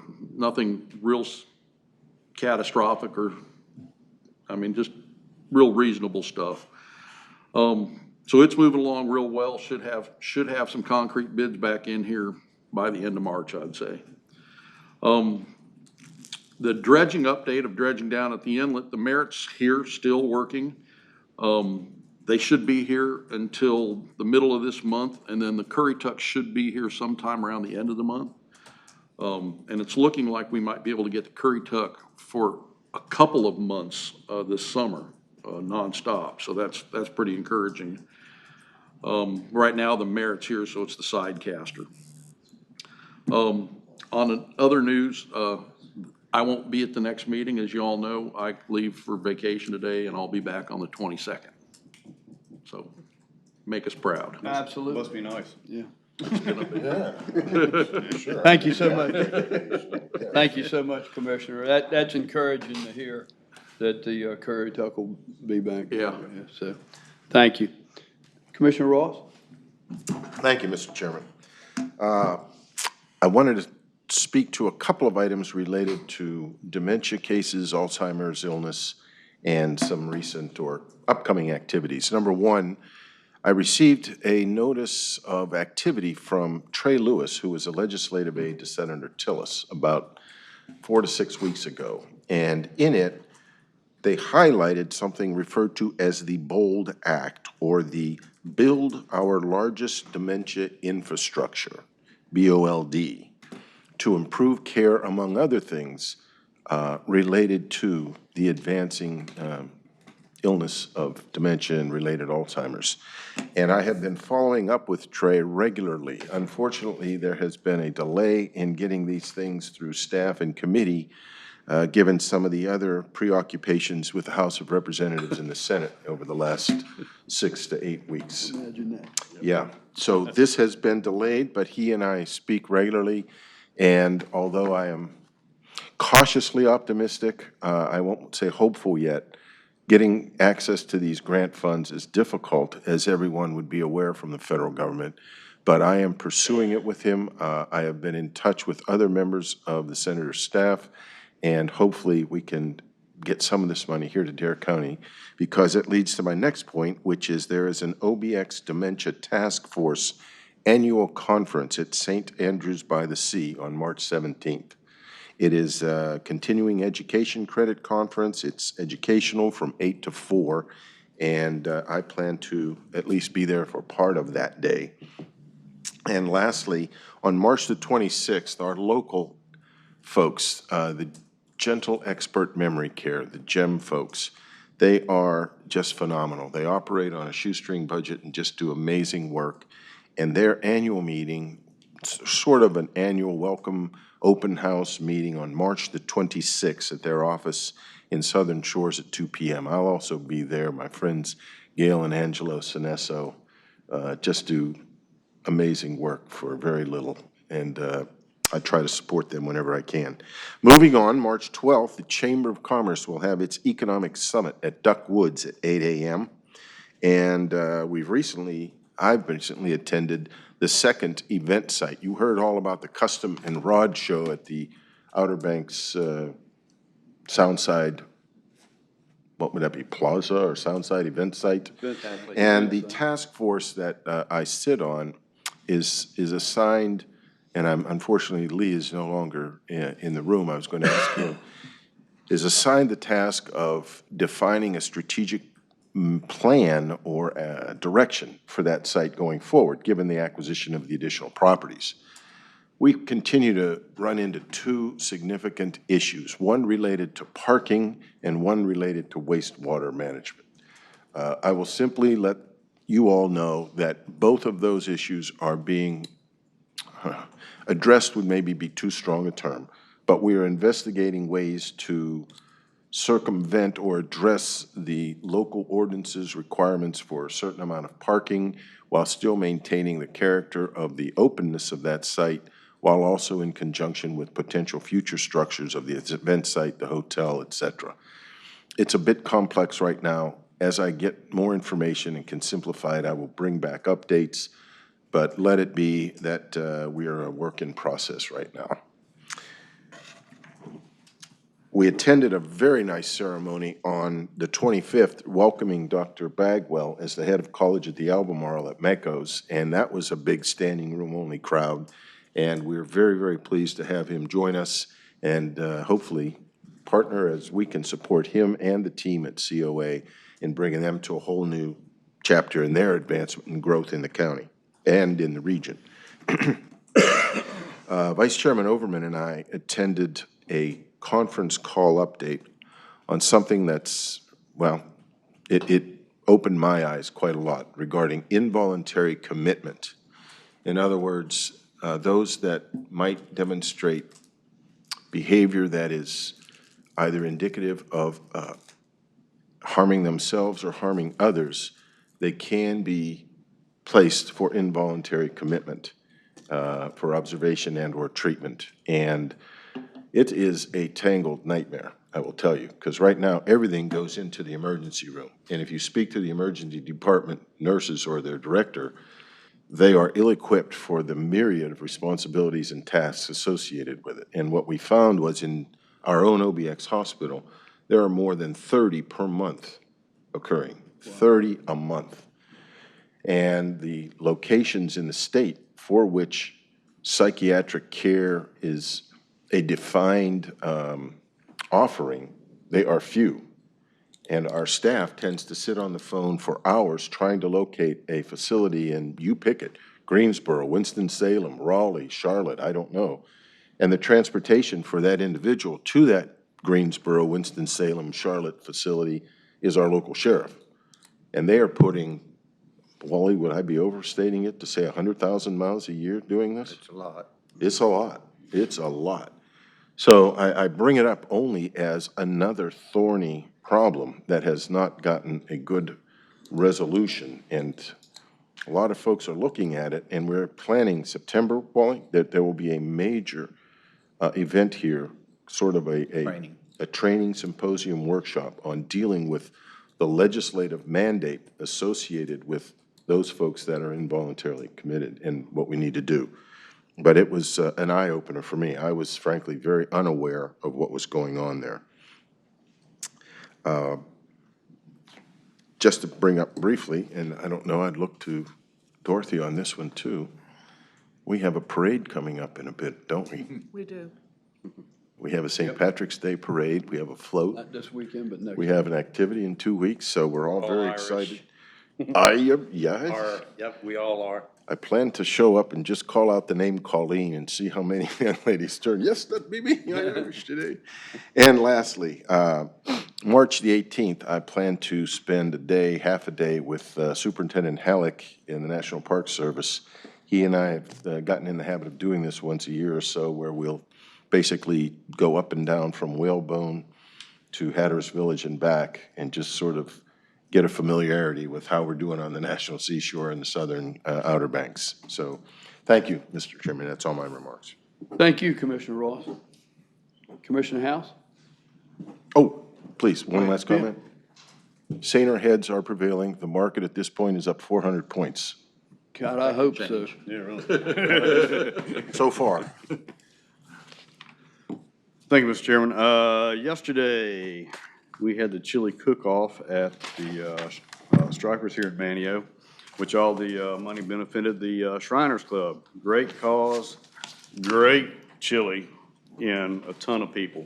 It was a very successful event, and I can tell you, a lot of people don't really refer to the Outer Banks as chili, more like seafood, but these guys are phenomenal. There was some unbelievable chili out there, and you could get it from mild to burn your hair off when you swallowed it. I mean, it was great.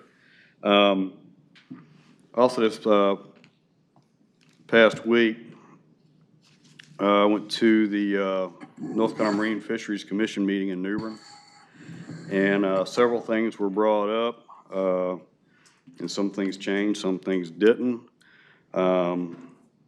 The shrimp and flounder and amendments were given the direct guidelines of what they need to follow to come up with a certain plan for those.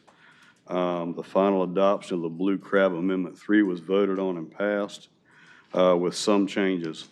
One of the main changes in it, which was a concern to a lot of people, was that they wanted to remove the 6.75-inch maximum size limit on a mature female crab and replace it with a 5-inch minimum size, which makes a lot of sense.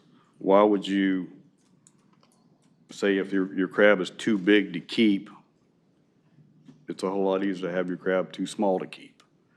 So they did change that around, and that was stated. One of the things on Amendment 3 that the Marine Fisheries Commission had brought up was that they wanted to include the stock assessment for the 2019 data. And the Marine Fisheries Commission biologists were having a hard time doing that, since that assessment is ongoing with the next step of the blue crab. So they did actually motion to deny to put that data in this particular amendment, but they're moving forward with that assessment. One of the main things that was brought up, which has been a hot topic for many years, and it has raised its head again. And this time, Director Steve Murphy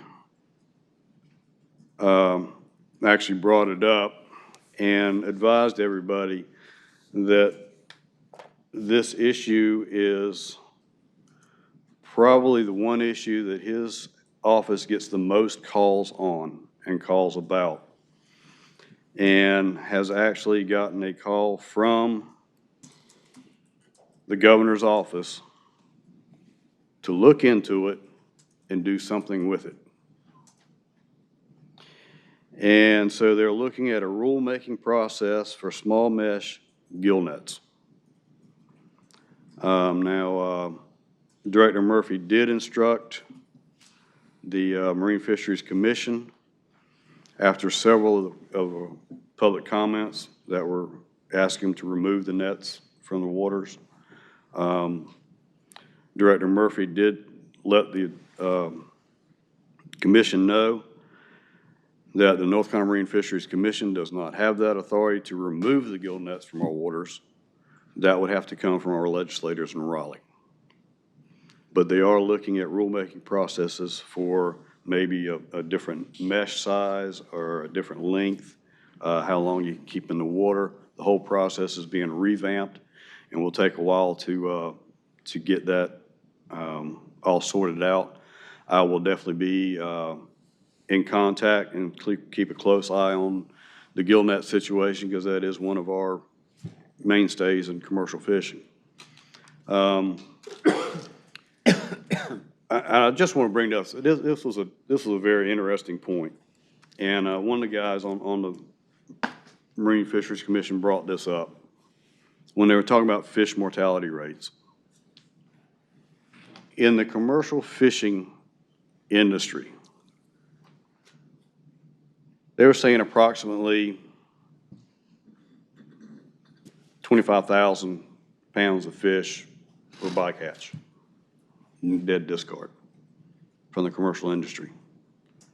The reports that they were getting from the recreational industry was the dead bycatch and discard was over 1 million pounds. So you really have to look at that and find out where is the damage coming from in our marine fisheries. And I just thought that was an interesting point, and he brought it up with fact. And I do commend him for bringing that up. So that was, like I said, I'm gonna keep a close eye on the other amendments that are working on. And also, like I said, strongly with the small nest gill nets. We'll keep a close eye on that, make sure we don't get all out of whack on that. And I will be seeking a lot of input from our local commercial fishermen and also our recreational fishermen on that topic as well. And last but not least, our day in history.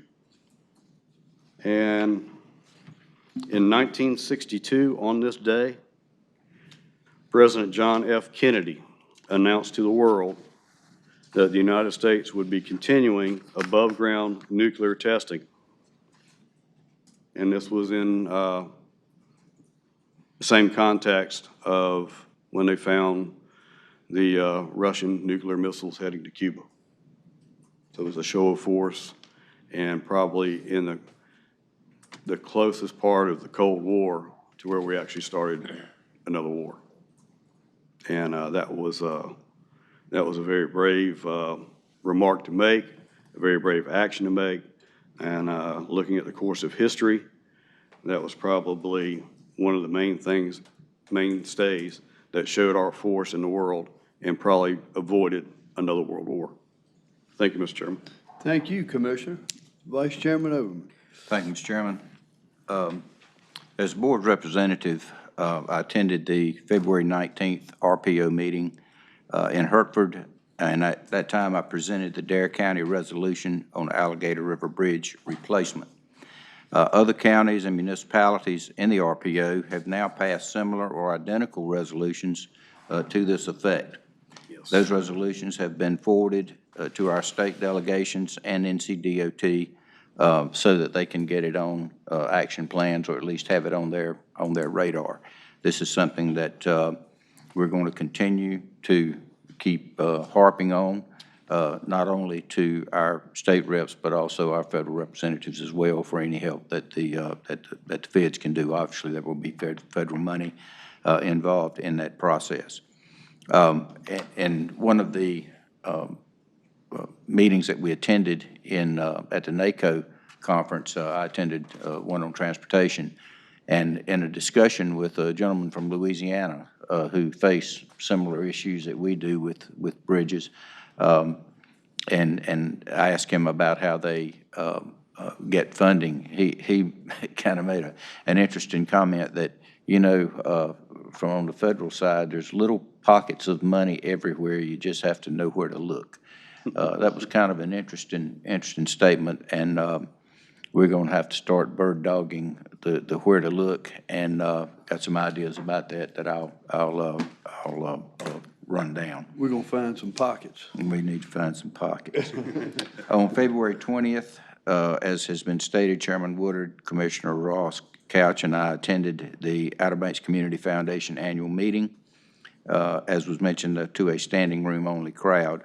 As I understand it, some people, they just ran out of tickets. They ran out of places for people to sit and quit selling tickets. But awards were presented to a number of people throughout the county who, with their efforts, have helped others in need in the county. This also included a gentleman from Ocracoke who has been instrumental in their recovery and resilience efforts after Hurricane Dorian. And he gave a really great, moving presentation regarding the work that's going on Ocracoke with regard to their recovery. And they have a way to go. Ocracoke, as everyone realizes, got slammed with Dorian, but great work is going on down there locally, as well as financial help that is coming to them through the Outer Banks Community Foundation. On February 25th, we had a meeting regarding the state-mandated community crisis plan with Dave Peterson of Trillium. Fortunately, Dare County is already meeting the requirements of this bill for there's a transportation plan that's part of that, and that just needs to be codified and put into wording as part of our formal plan. A follow-up meeting will occur in a few months to complete this, to basically review this and to look at kind of a formal plan, which, again, we have the nuts and bolts of that are already put together. Again, on February 25th, I attended the Dare County Department of Health and Human Services Board meeting. At this meeting, the Health and Human Services 2018-2019 annual report was presented. It looks like this, and it provides a summary and data snapshot of DHHS activities in Dare County for that time period. I basically encourage you to pick up one of these pamphlets, or you will be able to view the information in that on the Dare County website, and on the home page there will be a link directly to this information. So you'll be able to see it. There is some really good info in there as to what our Health and Human Services Department is doing and has done in the past year for Dare County residents.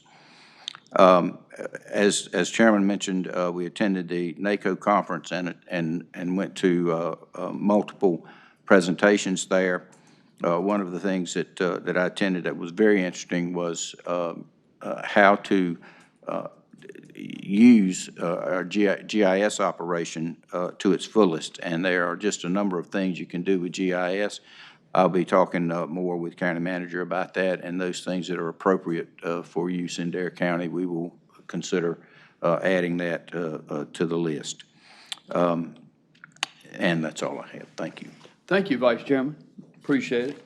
I have one item, and that is to respond to public comment from Manio, from Mrs. Merrill. She's not here, but I wanted to respond. She asked for a response to the initial question she had about the language in support of the Constitution.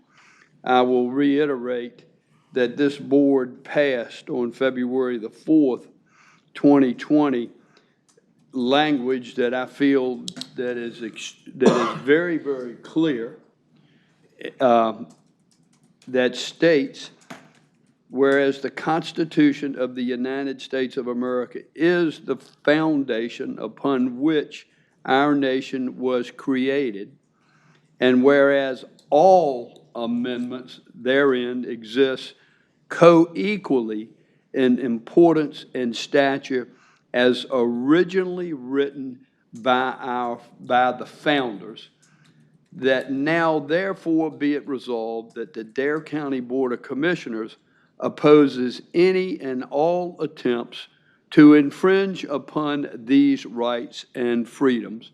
I don't know how much clearer this board can be.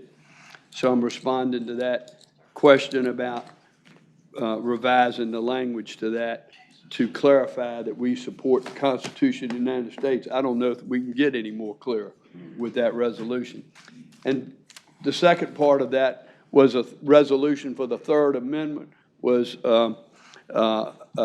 presented, and I will ask, once that the county manager gets a copy of that, that he distribute that to the board so we can once again address this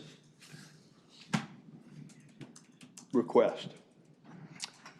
That being said, county, yes, sir. I Mr. Tobin. have one thing that I should have said during my comments. Please, please, please go out and vote. Amen. That's right. 6:30 to 7:30, is that correct? Yep. 6:30? Yep, 6:30, 7:30. Exercise your right to vote.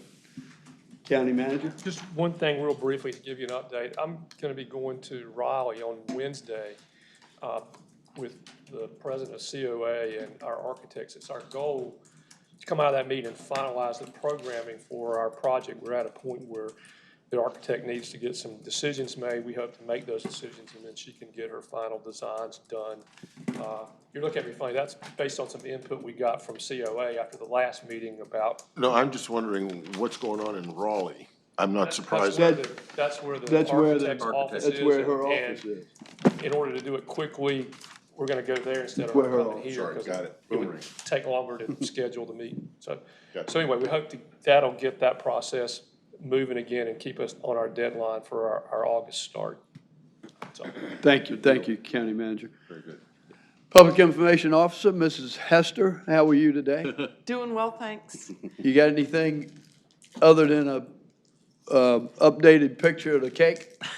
I don't have an updated picture, but Public Works is doing a great job. Yeah, they're really involved in that. They are, and they're doing a great job keeping cost minimum, and it's good. Y'all are gonna have fun. I really think it's gonna be nice. I'll be following up with you the week before the parade with details about parking and where we'll meet you to get you to the float and that type thing. But Great. I'm excited y'all are gonna be in the parade, and I think you'll be pleased with your float. Yeah, I know we will be. Looking And forward the to it. census will have a float also. Good. Yeah. Very good. All we have to do is pray for good weather, because more times than often, it can be Blowing and cold. It can be pretty brutal. Yeah, year before last it was snowing. Yeah. The chairman was very clear that he wanted candy for Yeah, I was for clear. everyone to distribute. So Yeah, I want candy to be thrown out. So, we'll be ready to go. yep. That's all I have. Thank you. Thank you, Dorothy.